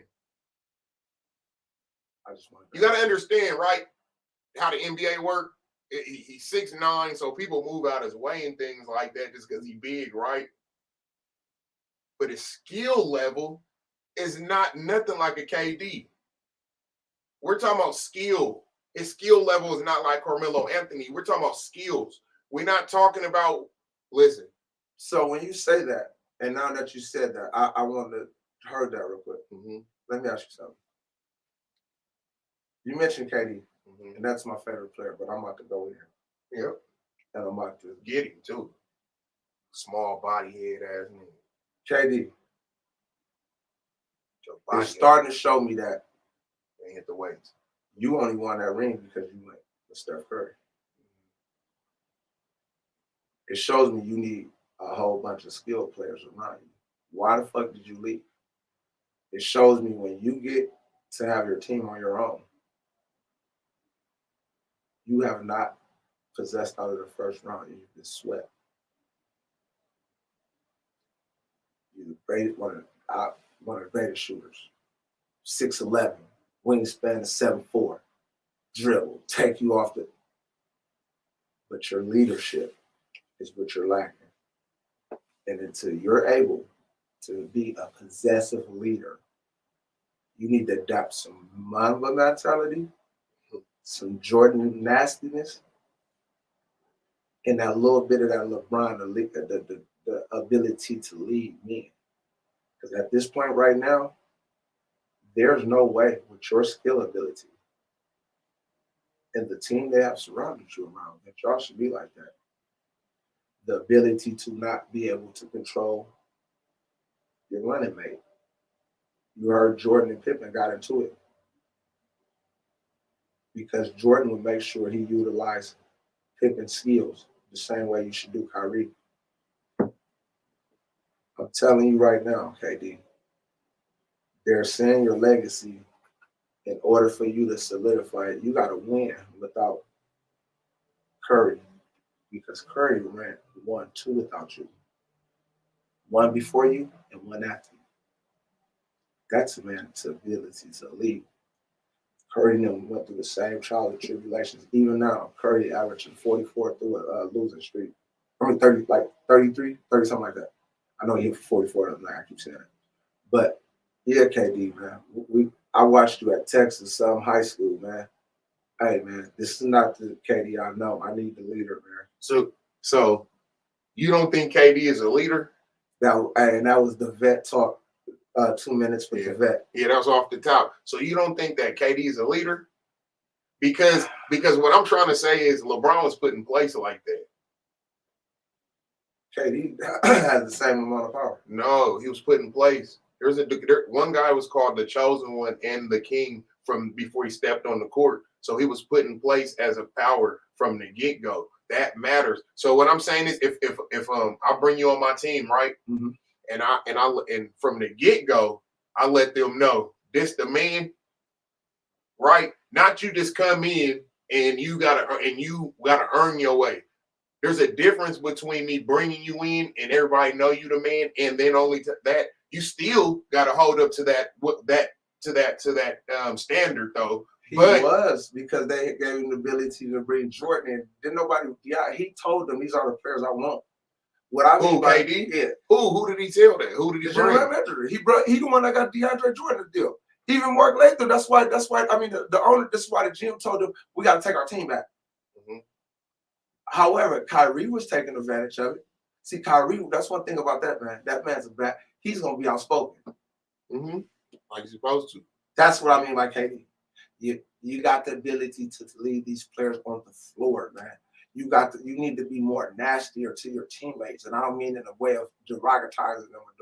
I mean letting them know how great they is at the same time. All right, but if his legacy is on the line, why would LeBron's legacy not be on the line? Because he never won without them guys. We said won a championship, right? They gonna. But when did he win the championship without the guys? Because Dwayne Wade won without him. But he did. And Dwayne won. Huh? Remember? We just don't remember. He just won with the Lakers. Who? LeBron. We just don't. And who else he had? Oh, AD. And who else? That was it. I think. Ooh, oh, you talking about in the bubble though? That's what I'm saying. We talking about for real. When has he won without the people though? All right. So, because we talking about like his is on the late, then a lot of the guys need to be online because most of the guys who really won had somebody who won without somebody. Right, but the narrative was that that's a narrative. Steph had to win with KD. That KD had to win with Steph. Right. No. Remember that? Oh, KD, he saved his legacy here. So that's all I was saying. Now, I mean, it doesn't matter where you win championships at. So for me, then, okay. So right now, I'm gonna be realistic. Who's the best player in the game right now in the NBA? Right now? Right now. Today. Right now. Ja Morant. I'm going for Antetokounmpo. Ja Morant. Antetokounmpo, man. That motherfucker. Ja Morant. Antetokounmpo, man. Ja Morant. Now, this is all fact sports, so we're going to learn stats as we do. All right, so Ja Morant has his team. Let's do it for real. Like you said, we got to do this right. He has his team. He's the best player. Yeah. Oh, shit, Ja Morant got his team at number 6, 7, and 4. The West is a harder conference. We know that. So that's damn near dope. We know the East ain't that stacked, so that 9-1 could be okay. So I'm going to give strength of record. I'm going to give it to Ja Morant. I'm going to give him that because the West is hard. As we just told y'all. Listen, that nigga's the most unstoppable. Okay, so no. I'm doing it. I'm doing it right, man. We're doing this right. Mm-hmm. All right, so now, as my bro said, I'm going to go with my player first. Antetokounmpo. Okay. Let's go ahead and see my boy. Before you go to that, let me answer this something. Okay. The best player you said. See, there's different things to this. You said the best player, right? Yeah. Ja Morant. Did you say the most dominant player? No. I ain't went to dominant. I ain't went to dominant. No, the most dominant. I ain't went to him. Those are two different things. I know. I ain't went to that's that. The most that's dominant. The next category. No, he's the most dominant. He's for me, he's the best player in the NBA. No, he's the most dominant. I say the best player. No, the best player, the nigga, the best. The best player is the nigga that the kids like the best. No, okay, no, we got it. All right, let's say who's the kid's favorite. Because best player, let's go off stats and numbers. The kid's favorite? No, we'll do that. That Ja Morant will be the let's go favorite is Steph. So then we have to Ja Morant is the skill player. Skill player. But let's go stats. Son, love Ja Morant. This little motherfucker swear he basketball player. He play basketball. Ja Morant is the coldest little nigga, bro. He's the kid's favorite right now. He is. Steph is getting kind of old. He getting old, bro. Young bro, Ja Morant is Ja Morant. You can come in. Ja Morant is Steph Curry. Ja Morant is Steph Curry 2.0. Oh no. What you mean no? He can do all that same shit. What are you talking about? He jumping from free throw line. So Steph Curry, shooting. What? He not shooting. He not shooting. He don't have to shoot as much because he gonna dunk on you. He not shooting. They not shooting. Because guess what? You know why Steph got to shoot more? He can't jump and he's not as athletic as that. He don't have to still take. That's cool. But what I'm saying is, he could do that every time. See, a 3-pointer, guess what you can do with a 3-pointer? You can shoot that every time. That's true. But can you get to the hole every time? With no screens, no nothing, just by yourself? That's true.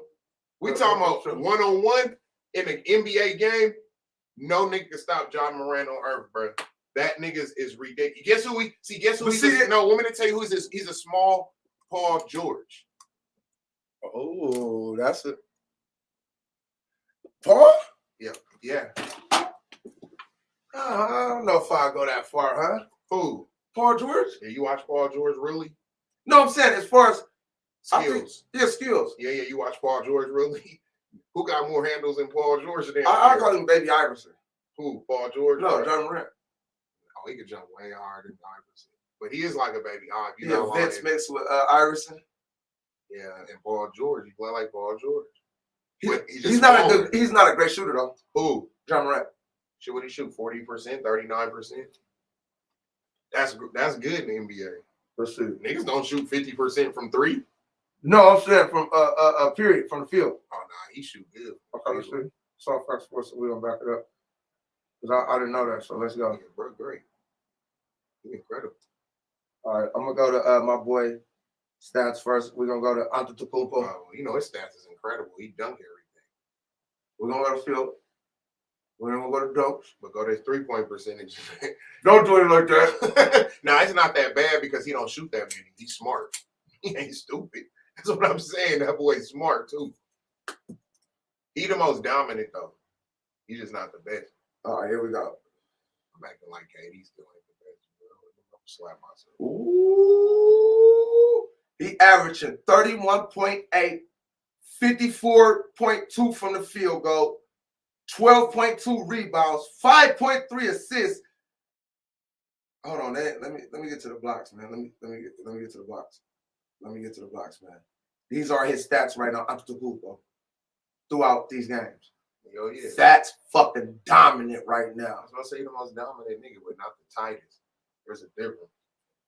He averaging, you guys. 31, 12, 5. Oh, if he's number 2, who's number what?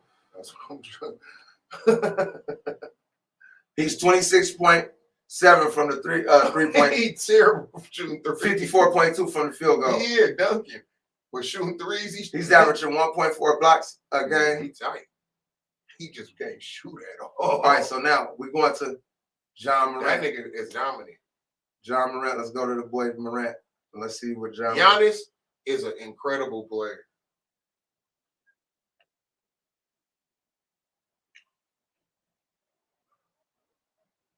All right, here we go. John Morant. He's averaging 28, 47.5 from the field goal, 5.7 rebounds, 7.1 assists.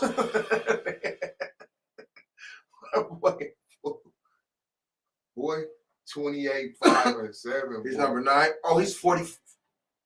Yeah, nigga. That nigga shoot 45% from 30, nigga. He's 45.7. 47.5 from the field goal. Yeah, nigga. Nigga's unstoppable, bro. That's what I'm trying to tell you. He's Either number way. 9 in the NBA. Mm-hmm. Let's go to Stephen motherfucking the Great. Oh, he might be. That's what I'm trying to see. Scoring, maybe. Let's see. We're trying to see who's the number 1. We know Antetokounmpo number 2. Oh, Steph Curry is averaging 32. Told you number 1. 51 from the field goal, 7.1 Man. rebounds, 6.9. Yeah, that's This is another MVP season. If we get to the playoffs, that's an MVP, bro. That nigga is incredible. He's bro. number 3. Who the fuck is number 1? Man, this nigga's going crazy. Bro. So that's Steph. Jason Tate? Jason Tatum. Let's see. Yeah, Jason Tatum could be.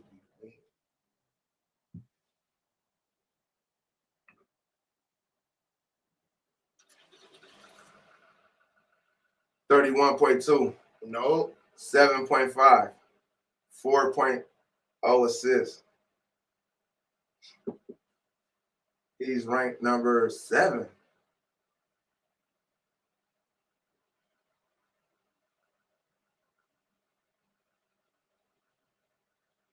Who's number 1? Let's go to NBA Elite Stacks. Now I gotta see. But who averaging the most? I think that's Steph Curry averaging the most points.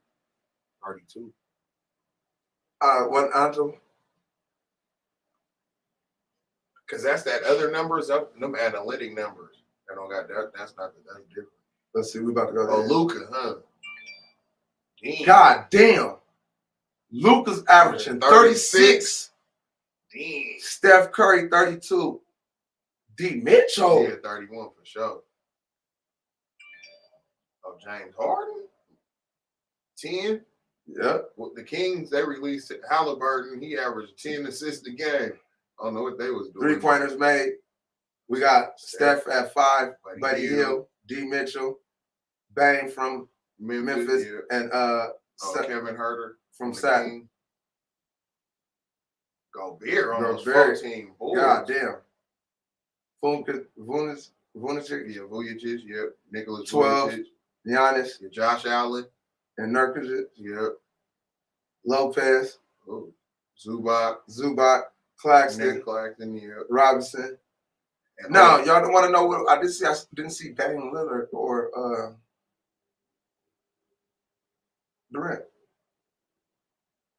Oh, Durant at number 6. He's averaging 31. Damn, LeBron James at 16. Paul George, 13. What the fuck is hard? Dame Lillard.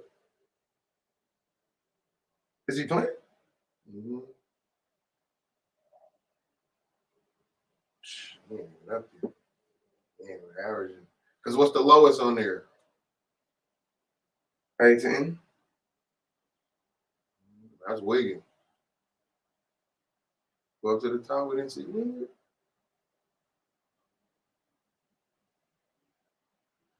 No.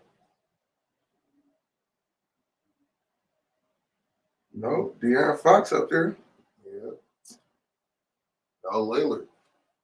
Shit, Tyrese Maxey up there. Oh, he going crazy. Shit, Portland got Simmons averaging 22. Yeah, Anthony Simmons.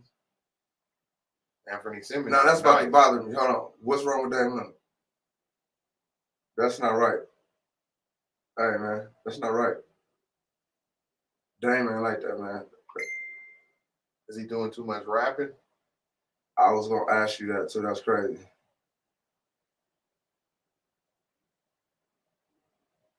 Hey, what season? It's 2, right? 22, 23. Hmm. 22, 23 season.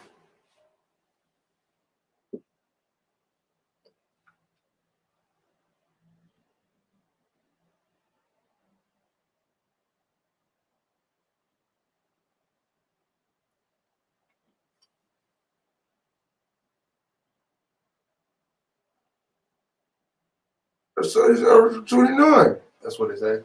For this season, though, that's what that's right now. Yeah. Hold on, man.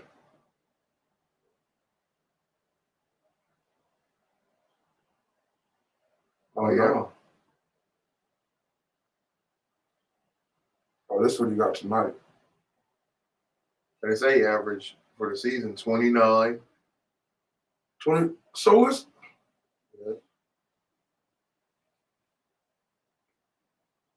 right now? We got a halftime. Actually, we got a update in the current game. We got Portland and Charlotte playing. You guys, we got Portland up 58-53.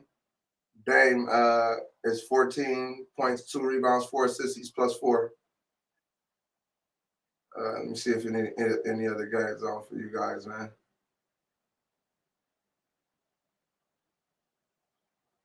So overall, what do you think that Kyrie? Should the NBA actually get behind Kyrie for the team suspending him? Say that again.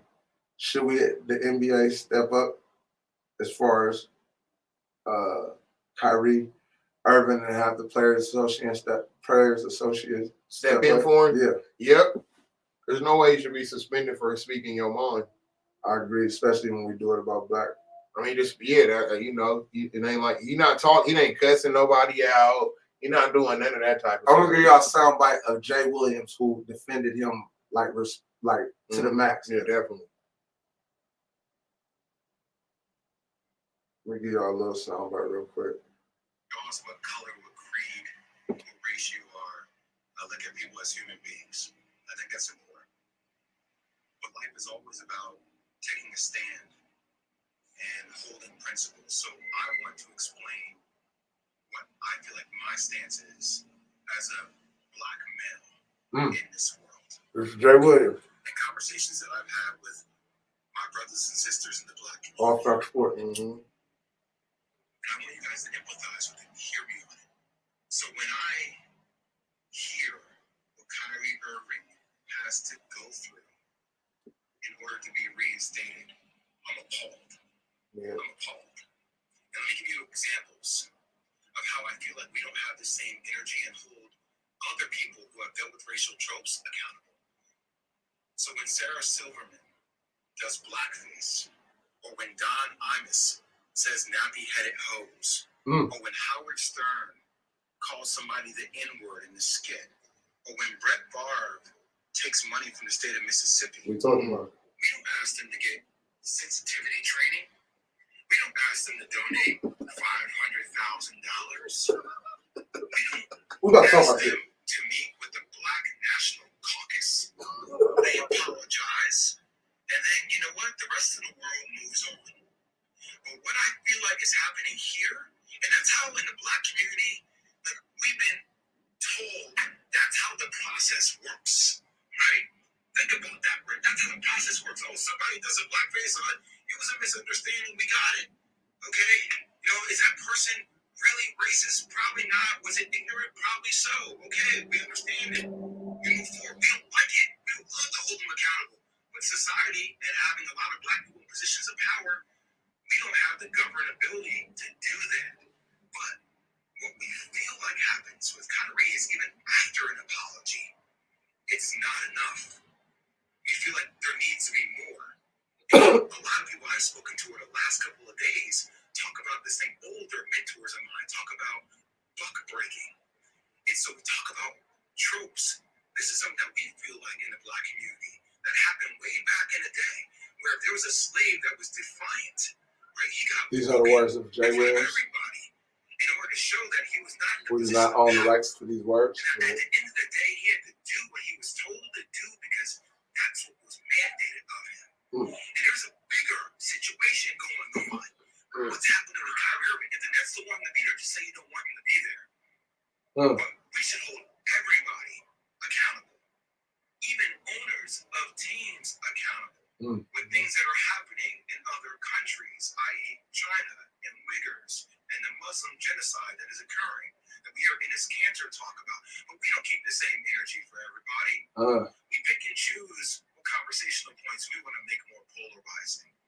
And I might lose my job. I might lose deal opportunities in the future for speaking out about even the platforms that continue to promote and profit a movie that Dude, there's people willing to start martyring. That's what I was talking about earlier. They're going to start talking. They don't have to be accountable. Who is accountable? But we're going to put everything on the shoulders of Kyrie Irving, who, even though he said, I cannot be anti-Semitic because if I know where I came from, stating that he's one of the 4 lost tribes. He's talking out. That Blacks and Jews come from the same entity, the same thing. But we don't want to understand nuance. That's what I was talking about earlier. We like We're fire, gonna talk about it. and we like things that are Jews and Black, we the going same. viral on social media, and everybody has some kind of hot take, and we're calling people idiots, and we're calling people names because that's what we do. We just destroy each other. I ain't gonna destroy each other, man. Ooh, that boy went crazy. Okay. That boy went crazy. Okay, you guys. Yeah. We got a lot to talk. First of all, when he was talking about people saying idiot, we're going to go to that soundbite. Because DC was right. This is All Facts Sports. He said something earlier. We kind of dove into it and we just stayed there. And I think he was right. That's the bottom line to this, is what Jay Williams was saying. We got to have that same energy when it comes to everyone. He also was right when he said that the platforms that is not voicing the opinion of him, but are voicing this same movie, that's something that we have to talk about. We are going to talk about it. Before we do that, I want to go into, I believe it was Stephen A. Smith. Again, I'm going to let y'all hear this. These are not the words of me and DC. These are the words of Stephen A. Smith. And that was, who was that we just had on? That was Jay Williams. Jay Will, Hey, shout out to Jay Williams. which was one of the greatest hoopers for sure. Okay. Here we go. Here's Stephen A. Smith, which I found very intriguing.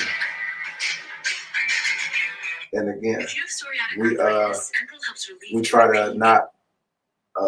Our job is sports. This is sports debate breakdown. So we break down the analysts, you guys. So again, we're breaking this down. The Nets have suspended Kyrie Irving, as you know, for a minimum of 5 games based on his tweets promoting an anti-Semitic film, then his reaction afterwards. And the Nets also laid out a 6-step path for him to return to playing. Those steps have raised some eyebrows among other players around the league, and the Players Union is considering an appeal. NBA PA Vice President Jaylen Brown telling the Boston Globe on Monday. Brown is quoted as saying, "I'm expecting the NBPA to appeal the suspension from Brooklyn, the terms, etc., that went into his return, the terms for his return.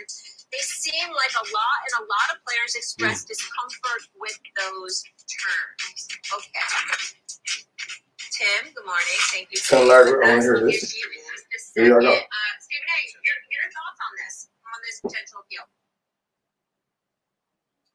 I 1000% agree with Jaylen Brown. I stand with him. And I know that's saying a lot because we know how critical I can be and have been of Kyrie Irving. But this is excessive. The fact of the matter is that right now you're engaging in emasculation based on the reports about how the Nets have a checklist of things that they need Kyrie Irving to do. Okay, now be clear, Tim Legler. He brought it on himself. I'm fully knowledgeable about that. Him putting out a tweet, supporting a film with anti-Semitic tropes and stuff like that was inexcusable. It was insensitive. It was juvenile. It was stupid. Boy, okay, he didn't put the and film the out. kind of heat that he's brought upon himself thus far is self-inflicted and largely, if not entirely, of his own. Can we pause this 1 second? No, that we are. I just want that. Now, this is sports debate breakdown segment. Now, listen to this. Go ahead, DC.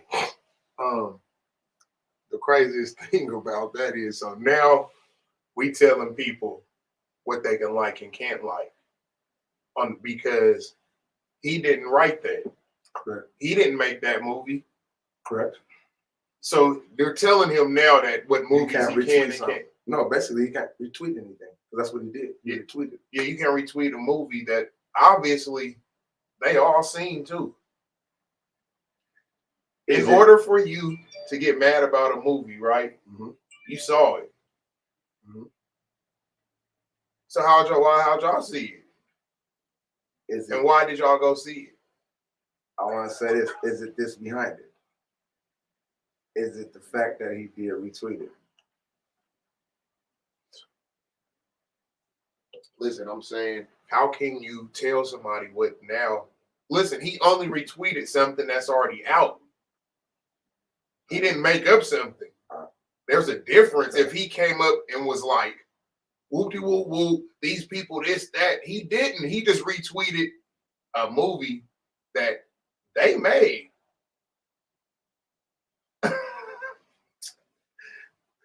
How can you get mad about a movie that I retweet that y'all made? Black people didn't make that. They never even said a black person made it. Nobody said that. So we know who made it. They made it. So if I retweet something that you made. That is I don't think it's him retweeting it. I think it's the message behind the movie. He didn't make the movie. So he didn't make the message. Right, but you retweeted it. Right. So, I retweeted something that's already out. Right. So I didn't tweet it. Yeah, but I ain't the first one. But it's the message behind what you retweeted. We know you didn't make it. Yeah. We know you didn't even star in it. So basically telling me what I can agree with and I can't agree with. But it's the bottom line. But then it goes back to what Jay Williams was saying. This is what I'm going to. That dude, the white face, the black, when she did that, did the blackface, they didn't have the same energy. Now, when we say that, it's not the NBA that did this, it's the Nets.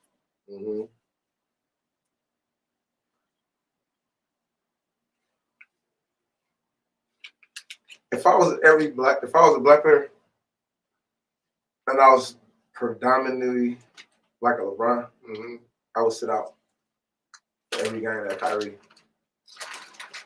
Oh, there you go. Boycott. Why are we not boycotting for each other? Is that the difference between the 60s and the 2000s? God damn, you done. Come on, you done. So our grandparents was right. We afraid We afraid. to lose money. So we willing to sacrifice each other about some money. I'm not sacrificing you because you got the same opportunity. You chose to speak out, dummy. That's how they look at it. What's crazy is that what I'm saying. So if we got a bunch of house, basically. Would you say house, or would you say selfish individuals that don't have the knowledge of what they need because they've been captivated with money? Nope. They have the knowledge. But guess what? Some people want their riches now, not later. How can we speak out about Black Lives Matter? Ooh, because that never mattered. I want to ask people now. Now, this is interesting. How can he get suspended, but we have Black Lives Matter? I know they're going to say, well, that's two different things. I'm just saying, is it religion or race, or how are we doing it? Well, we know Black Lives Matter never mattered for a black man. Yeah, because we don't do it in our same neighborhood. Well, no law was passed for no black men, so we know Black lives didn't matter. Because I'm going to tell you what, that's another thing that I feel like the NBA doesn't get behind. They're killing the blacks and blacks. Oh, what? They don't even say not one word about it. Why is that, DC? So we don't be there first on All Facts Sports. I feel like that we need to get donations, and we need to have people start donating to a cause to have some of these local older men who have a lot of pull in these neighborhoods to start funding together with the local NBA teams in that city to start going hood to hood and actually giving jobs of interns, people at these arenas, give these youngsters something to get off the corners for, get them something where they ain't got to run in somebody's house. We have to start doing it, man. We always talking about Black Lives Matter, but it doesn't matter in the inner city of blacks on blacks killing blacks. We got to stop talking about the rappers only. I agree. Man, we got to get on these athletes too.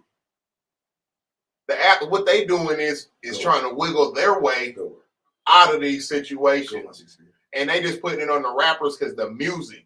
No, these kids follow y'all more than rappers.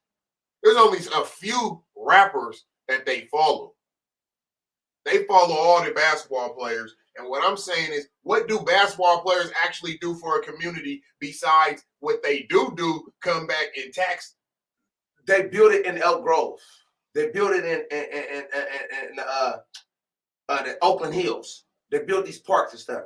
They make it seem like they don't go to the actual hoods.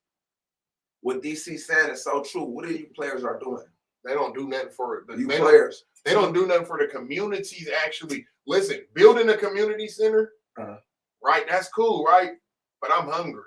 I agree. Build But I'm 11 years old. I'm hungry. Build a free food cafe. Okay, I can shoot the basketball, but I'm hungry.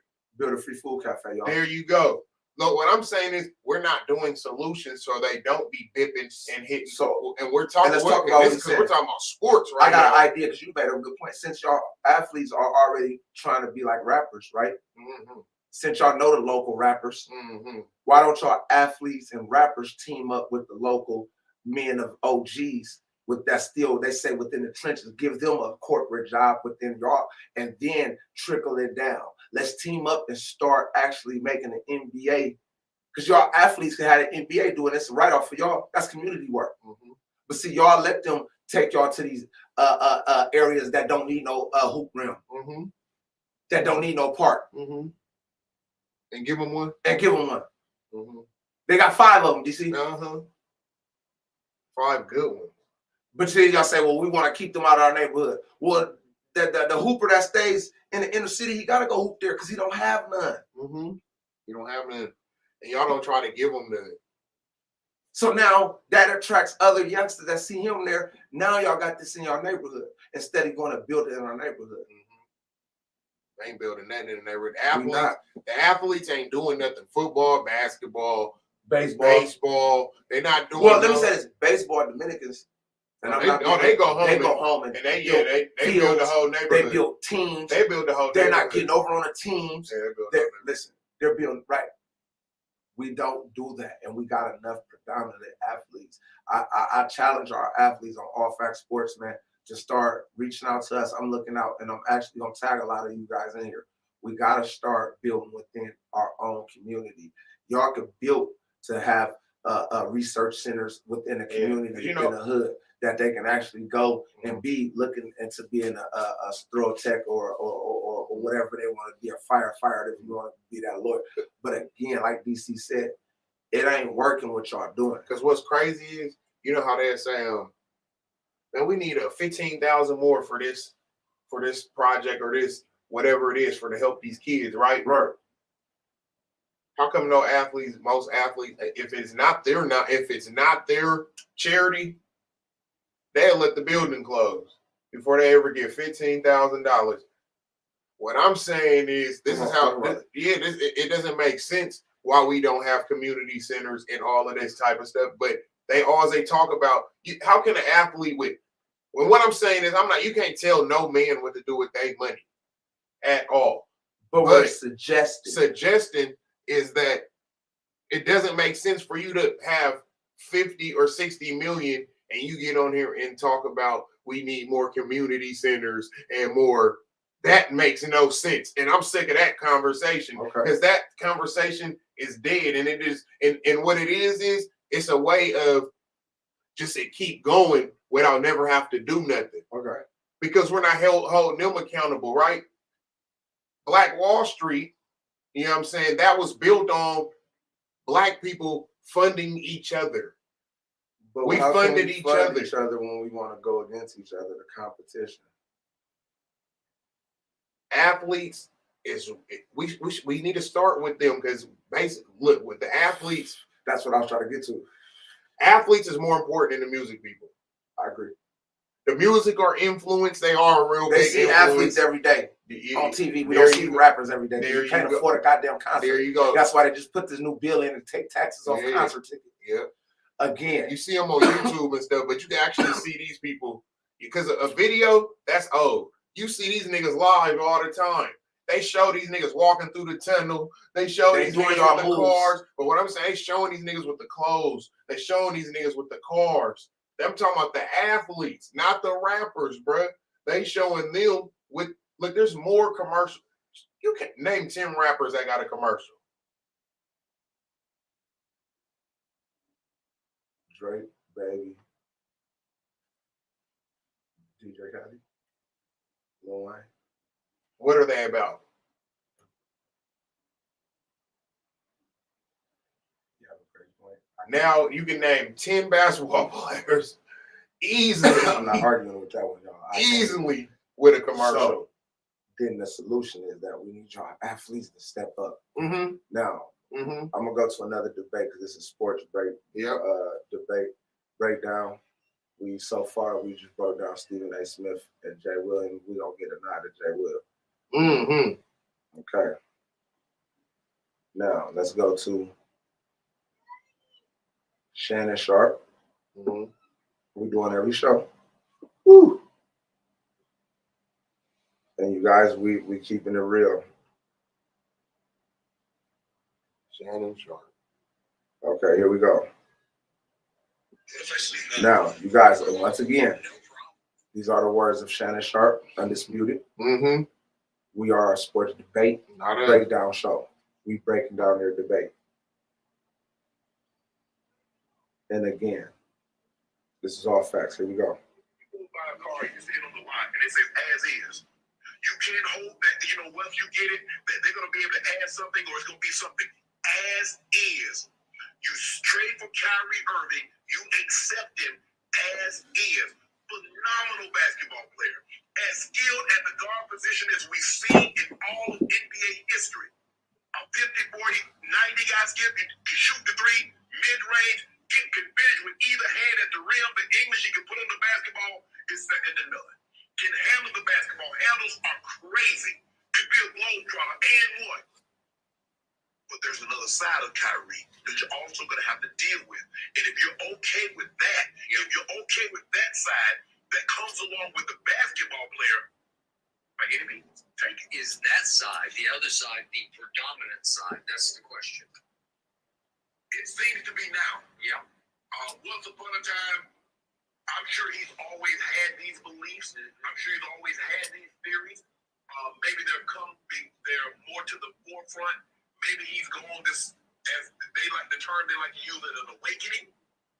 Maybe he had an epiphany or gone through a metamorphosis or whatever the case. Whatever term Remember what I you told want you to that one use. day about the awakening At and the not end of the awoke? day, Kyrie It is was what he is. different. See, he said it. Now, Awakening don't is get this different. man. I'll be This is awakened, what I not know. woke. He It was might different. go up there for it. He might say that because you got history that says this is what he's capable of doing. And if you're okay with that, by any means, trade for it. If the Nets are willing to part ways with it, it seems that they're more willing now to part ways with him. I agree. Because they've given this decree now. It wasn't enough that he apologized. Now they're trying to rob. I believe they're trying to rob the man of his dignity. They're trying to make him grovel to come get his job back. And I don't agree with that. Okay. The man said he was sorry. Hey, I was wrong. Yeah, I would have liked to see him. Hey, I shared a link to my page. It was brought to my attention that I offended a group of people. And for that, I would like to say I'm sincerely sorry. That was not my intention. In the hope of trying to enlighten and educate my people, Okay. I was disrespectful, I was disparaging to another group of people. Could have said that, Skip, and maybe it wouldn't have got to this point. People would have been upset. Yeah. But I think when you come out and you say, I'm sorry, I apologize, before you being forced to say, I'm sorry or apologizing, people are more apt to say, okay, it's sincere. It wasn't until he was suspended, it wasn't until he had things taken away from him that all of a sudden he got it in him to say that I'm sorry. But Skip, Kyrie is what he is. So don't get this man and think you're going to get something that he's not. No, this is who he is. Okay, so now Group podcast, and Kyrie goes so here's Skip. we don't even need a coach. We can coach ourselves. Okay, so you know that's the issue going forward. And he decides, I'm not going to get vaccinated, even if it tears my team apart and wrecks the season. And Right there, I'm gonna stop. Here's what I don't like about sports analysts. No. Got him. I don't like when they use a past prevalence of what you have done Mm-hmm. to utilize their argument against somebody else right now. Skip did not have to bring back none of that shit about the vaccination. No. What Skip did, once again, is put the narrative back on so everybody can look at his past prevalence of what he's done. Mm-hmm. Don't like that. Shannon Sharp, however, I like everything Shannon Sharp said about that one. He spoke within a male tone of, he basically have accepted Kyrie to who he is. Mm-hmm. What he said was key is I don't like how they're trying to make Kyrie use all these different narratives to get back reinstated. Mm-hmm. He was very adamant about that. I'll give that argument to Shannon. What about you? Repeat the question for me. Who was who we gonna get a nod to on that debate right there, Shannon or I think we gotta go with Shannon Sharp on that one. Gotta be Shannon Sharp on that one. So Shannon and Stephen A. so far are the people that we gave a nod to. No, wait. No, we didn't give it to Jason Williams. Jason Williams. This is Jason Williams and Shannon Sharp. So now let's go to Shaq. Ooh. Mm. Shaquille O'Neal. Shaq, y'all. Let's see what he had to say. Oh, this is y'all gonna this might this about to start some controversy. Oh, controversy. Let's see. All right. So if he keeps making a big thing out of the word promotion, that is promotion. If on your social media you say, oh, here's a link to this, that tells me, hey, you should watch this. Correct? He's got 17 million Instagram followers, another 5 million or so on Twitter. You're all over social media. Do you ever put something out there, Shaq, that does not represent something that you feel? Hold on, let me go back to this. Here's a Shaq point of view. I was probably one of the first guys on Twitter, and when I realized the power it had, I knew I had to be very responsible. Followers, platform, whatever you call it, I knew I had to be responsible. I try to make people happy. I try to make people smile. formula has always been the same: 60% to make you laugh, 30% to inspire you, and 10% whatever I'm selling. You have to be aware of what you're doing, and you have to be aware that sometimes when you put stuff out, not everybody's gonna like it. Some people are conscious, some people are not. I can tell he's not conscious. He doesn't really care what's going on. But us, I know that the game that we used to love and we promote, it brings people together. And it hurts me sometimes when we have to sit up here and talk about stuff that divides the game. Now we got to answer for what this idiot has done. I'm talking about equality of all people. I've always been like that. Don't matter what religion, don't matter where you're from. I can say shalom, salam alaikum, ni hao, say no, because that's how I was raised. So I don't really want to sit up here and answer questions for what he's done. If you're looking at me, it's my job to make people happy. I can't speak for him and answer for what he's doing. It's obviously by his answers and the way he answers, he doesn't really care. Chuck. I think the NBA dropped the ball. In what way? I think he should have been suspended. Wow. I think Adam should have suspended him. First of all, Adam's Jewish. You can't take my $40 million and insult my religion. You're going to insult me, you have the right, but I have the right to say no. You're not going to take my $40 million and insult my religion. I think the NBA, they made a mistake. We have suspended people, fined people who have made homophobic slurs. And that was the right thing to do. I think if you insult the black community, you should be suspended or fined heavily, depending. I saw they did the same thing to the kid in Minnesota this year when he made the gay slur. I think you should get suspended or fined. I think him acknowledging the Alex Jones thing should have happened with that too, because that dude's crazy. And I can't believe that we ain't talking about that. We're talking about this idiot. And when you say, if I say, hey, I'm agreeing with this movie, this book, or whatever, I'm agreeing with it. I'm not going to first of all, I don't do any social media, but when you're somebody as great as basketball like him, people going to listen to you, what you say. And there's some French people out there, like I say, I blame the NBA. He should have been suspended, and their conversations are continuing with the Brooklyn Nets. It's too late in the NBA, but they're also winning it. Look, how do we move forward? That's where Kenny is at. It's too late for now. No, it's not too late. How do we prevent this? It's not too late. I see what you're saying. The reason it's too late, the NBA is giving in to peer pressure. If one of our players do something, they have the right, the team or the league had to do something immediately. If you just give in to peer pressure, that's the problem I have. This should have been handled already. Kenny, let's get into this. Go ahead. Facts for it. Here we go. If we're going to take what he says on Twitter, we have to take everything he says. So if I'm going to take everything he says, I'm going to believe that he doesn't support or any of the views or promote the views. If he said it right in my face, I have to accept that. So I will believe that. There are people in this world who've done, and there have done great things, that have said crazy things, that we still listen to their music, we buy their paintings, Okay, Kenny. things, and you might take an excerpt of that and say, I believe in this. Okay, so I'll take that as it may from Kyrie Irving. But I also believe that the reporter did have a right to ask the question. Sure. That's it. So, and that's really where the argument began. You don't have a right to ask me that question. I do believe that. And based on this, for Kyrie is that he has put himself as, he says, I'm the voice for someone speechless during the COVID. So now he has transcended from basketball and became an activist politically.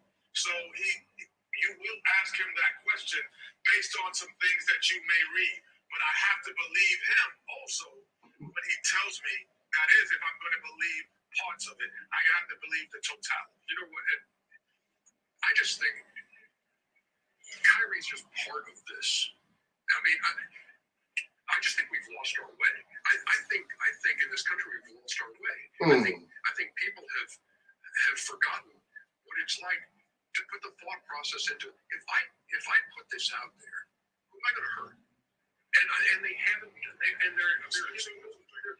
no thought to that. Where's civility? these days. Where's empathy? And it's just it's a worrisome road and it's a dangerous road that we find ourselves on now. And look, Chuck and I on our podcast today, we had Rabbi Aaron Sherman from Sinai Temple. Okay, so. Ooh. Man, that's deep. Shaq, idiot. Hey, listen, they called him an idiot though, bro. So we done got to down to we're calling each other idiots though about. Oh my goodness! You mean to tell me? So guess what? Guess what? We know. Look, man, listen. Who? So guess what? You seen Django? No. Oh my God. Yeah, I know some of y'all seen Django. Listen, you mean to tell me that's just how they, you mean to tell me now we got black men want to take other black men's money from them? Have they said they want to, did they say they want to take Bret Farv? You know what? I will go to sound bites. That's a good one. That's a good one. And you know what? Let's indulge into that because if they didn't, then it's going to actually go to the same thing he was saying. So let's go to Shannon Sharp. And then he's right. I got to see this. This is starting to get interesting on All Facts Sports. Listen, they called another black man an idiot. I want to see on if they had the TV. same energy for Bret Farv. On national TV. No, we got to. They called another black man on TV an idiot, back to back, and said take his money. And it said that Adam Silver, that's not Adam Silver's money. All right, and that's what I didn't understand what he just did with that one. That's not Adam Silver. That he's a commissioner. Here's Shannon Sharp on Bret Farv. They need to take your money, Chuck. Along with the help of the former Mississippi governor, obtained welfare funds to help build a new volleyball center at the University of Southern Mississippi. Shannon, how much do you think this could tarnish Bret Favre's legacy? Well, I don't think nothing can tarnish it. Oh. When he played NFL, he should have tarnished it already. I talked to people that were in the room when Bret Farv went to the Hall of Fame, and nobody mentioned about text message that he sent to that jet masseuse. Nobody mentioned anything about the addiction that he suffered from. But he had T.O. They brought up everything. Can you imagine if T.O. would have had an incidents like Bret Farv off the field? T.O. still to this day right now would not be in the Hall of Fame. Yet they walked right past it like Bret Farv did nothing. That is true. I give you that. The problem that I have with this situation, you got to be a sorry mofo to steal from the lowest of the low. Mississippi is the poorest state in our country. It's Real life. So if they're the poorest state, Bret Farv is taken from the underserved. You made $100+ million in the NFL. And you're talking about, well, he didn't know. This is what Bret Farv takes. If you were to pay me, is there any way the media can find out where it came from and how much? All Facts Sports. If you got to ask this question, is there any way the media can find out? You already know you're doing something wrong. The mere fact that you don't want anybody to know. So you know you're doing something wrong. Skip, he wanted to seem so philanthropic. He wanted to change the perception of the narrative. He take money for some damn volleyball arena. His daughter plays football. So you see what Bret Farv did for his alma mater? That's No, crazy. He didn't get no money came out of his pocket. He stole money from people that really needed that money. Man, this is embarrassing. And he's not gonna win Ted DiBiase, a former wrestler, even Marcus Dupree, a great running back at your the school that you loved growing up, Oklahoma. He got money. You got to be really low to take from the poor of the poor. You ain't got enough money. Okay, Skip, listen. You know you're not supposed to have this. But how am I gonna get to them speeches? They're paying you to give speeches, and you didn't even give the speeches. And now you won't even pay the money back. And they fired one of the guys that say he tried to recoup the money. They fired him to when he was a Clinton appointee. And it was political. Shouldn't you get the money back? It has nothing to do with politics. The man got the. And this is what we know. and brown people do fraud the government. They do it. They help it. You get an EBT card and you get WIC and you get stuff like that. Boy, they move heaven and earth to try to put you in jail for $400 million. Now this man got $1 million. Somebody got $3 million. Somebody got $400,000. And they sitting around like, well, you know, it happened and we'll see. And they gonna get more money and do it all over again. And to your point, the Mississippi Department of Human Services had to file a civil lawsuit against Bret Farv because he had not paid back the interest he owed on the $1.1 million that he was fraudulently given for giving no speeches. Right. And he won't even pay the 1.1 back. He won't even pay the interest on it. Right. It's $228,000. I mean, you got to be really low. Yeah. You got to be really low. And people and politicians, you got to be really low too. To know that this money is supposed to go to the most underserved. And you taking and giving to people that's made millions or got millions or have the potential to make millions, and you're willing to do that. You're willing to let your people starve. You let your people go underserved. And Bret Farv, you took this money. Ain't nothing to give. This is what we know. Yeah. If people like you, there is nothing you can do to turn them against you. We've seen this before now. We see what's going on right now. We got people beating themselves becoming contortionists, trying to explain away what somebody doing with top secret documents at their location. They're beating themselves in pretzel. They're looking like Neo in the Matrix. Yeah. So nothing Bret Farv can do. But he's been a sleazeball. He's been shady. God, that nigga sleazeball, blood. He been shaky for a long time. I'm pretty sure about is Bret Farv will not be seen in any more national TV commercials from this point forward. Why won't? Skip, they know about this. He's still in Copper John. He's still throwing passes to Jerry Wright. That's what I said. Uncle Shannon, well, no. We start with his career. And obviously, the great John Madden helped make Bret Farv's career because He loved it. he just loved it. And it gave John so much joy to watch Bret play with so much joy.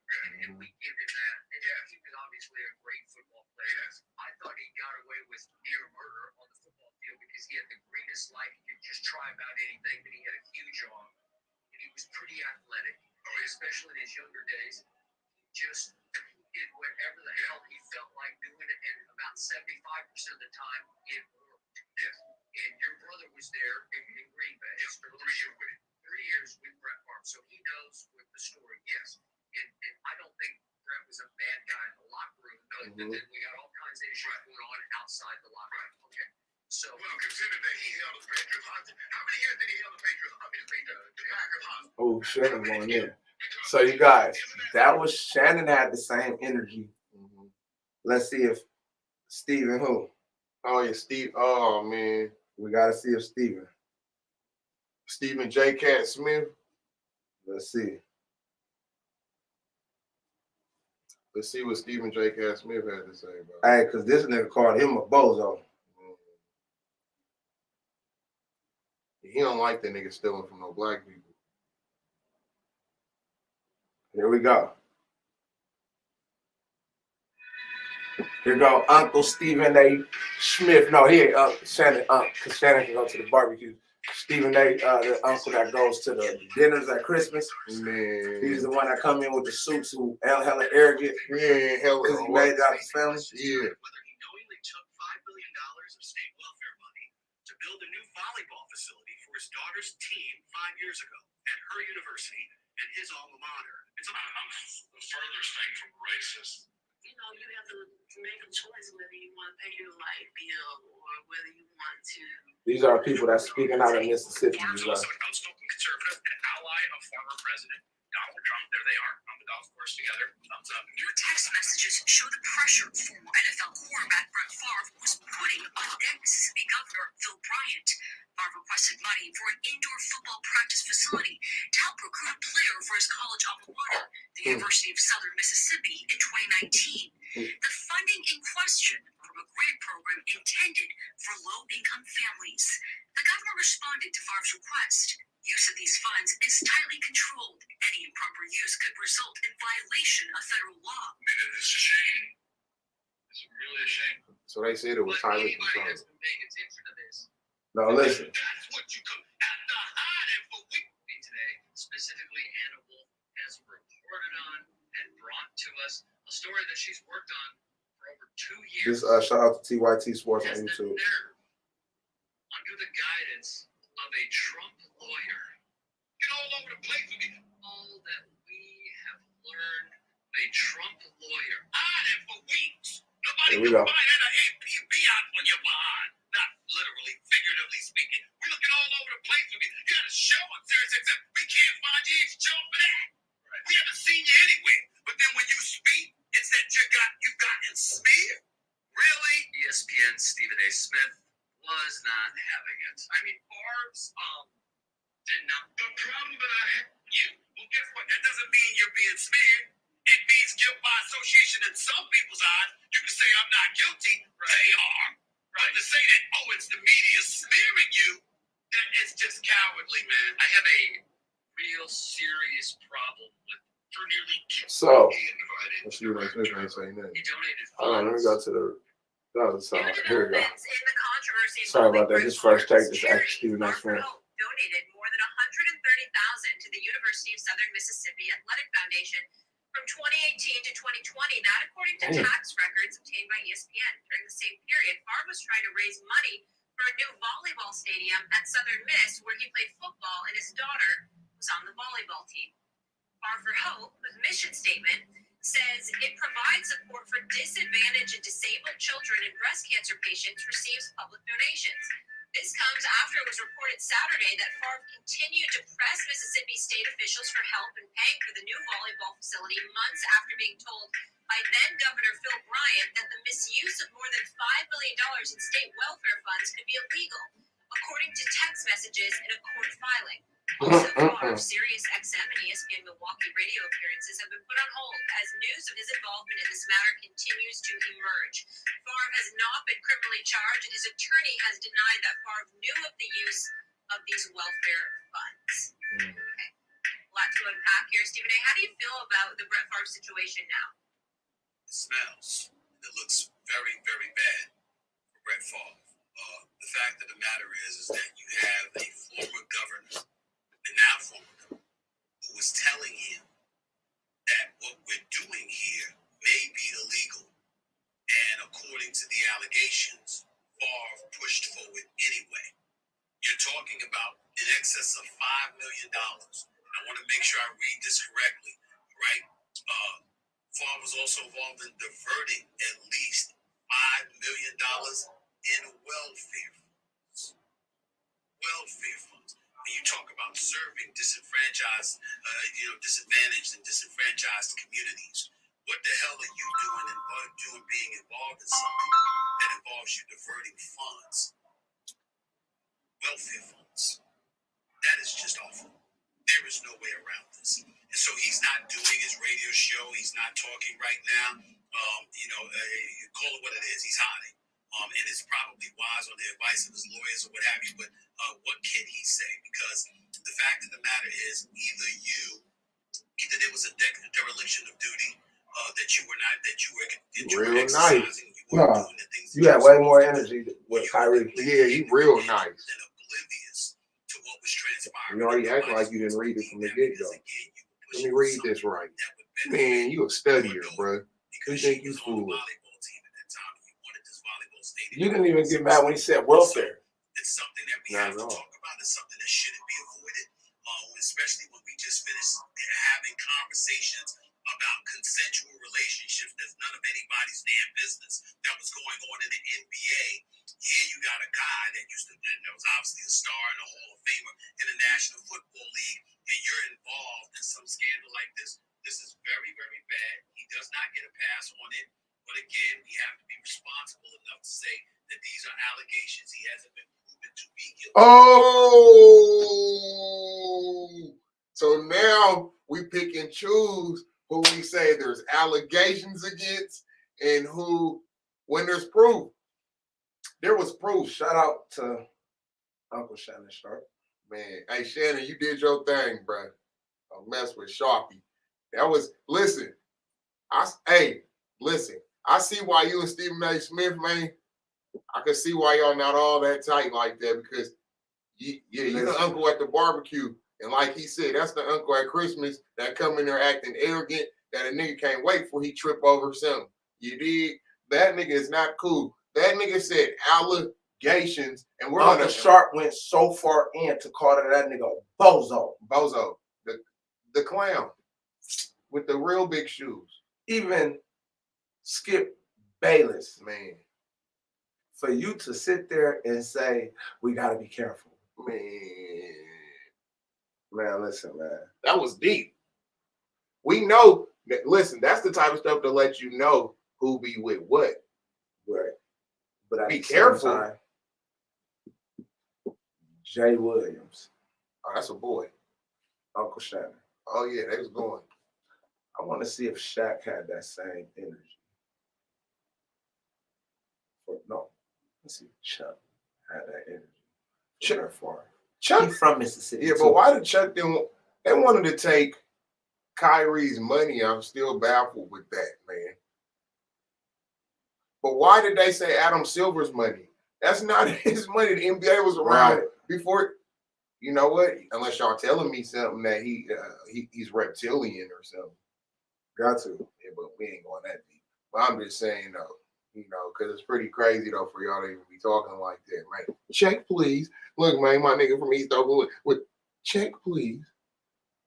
Hey, tell him how to become a gentleman. You understand me? Yeah. Tell him, man, you gonna get him dressed to impress, man. You did. Real East Oakland style, you know? And then tell him, Mr. Check, please. My nigga SP to ain't it? Hey, man.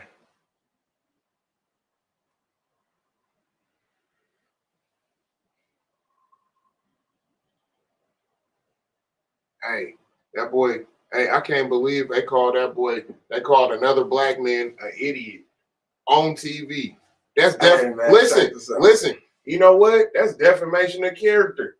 That was out of pocket for them to even get at that man like that. With that defamation of character? Period, man. Hey, this is All Facts Sports, man. We brought y'all 2 shows tonight, man.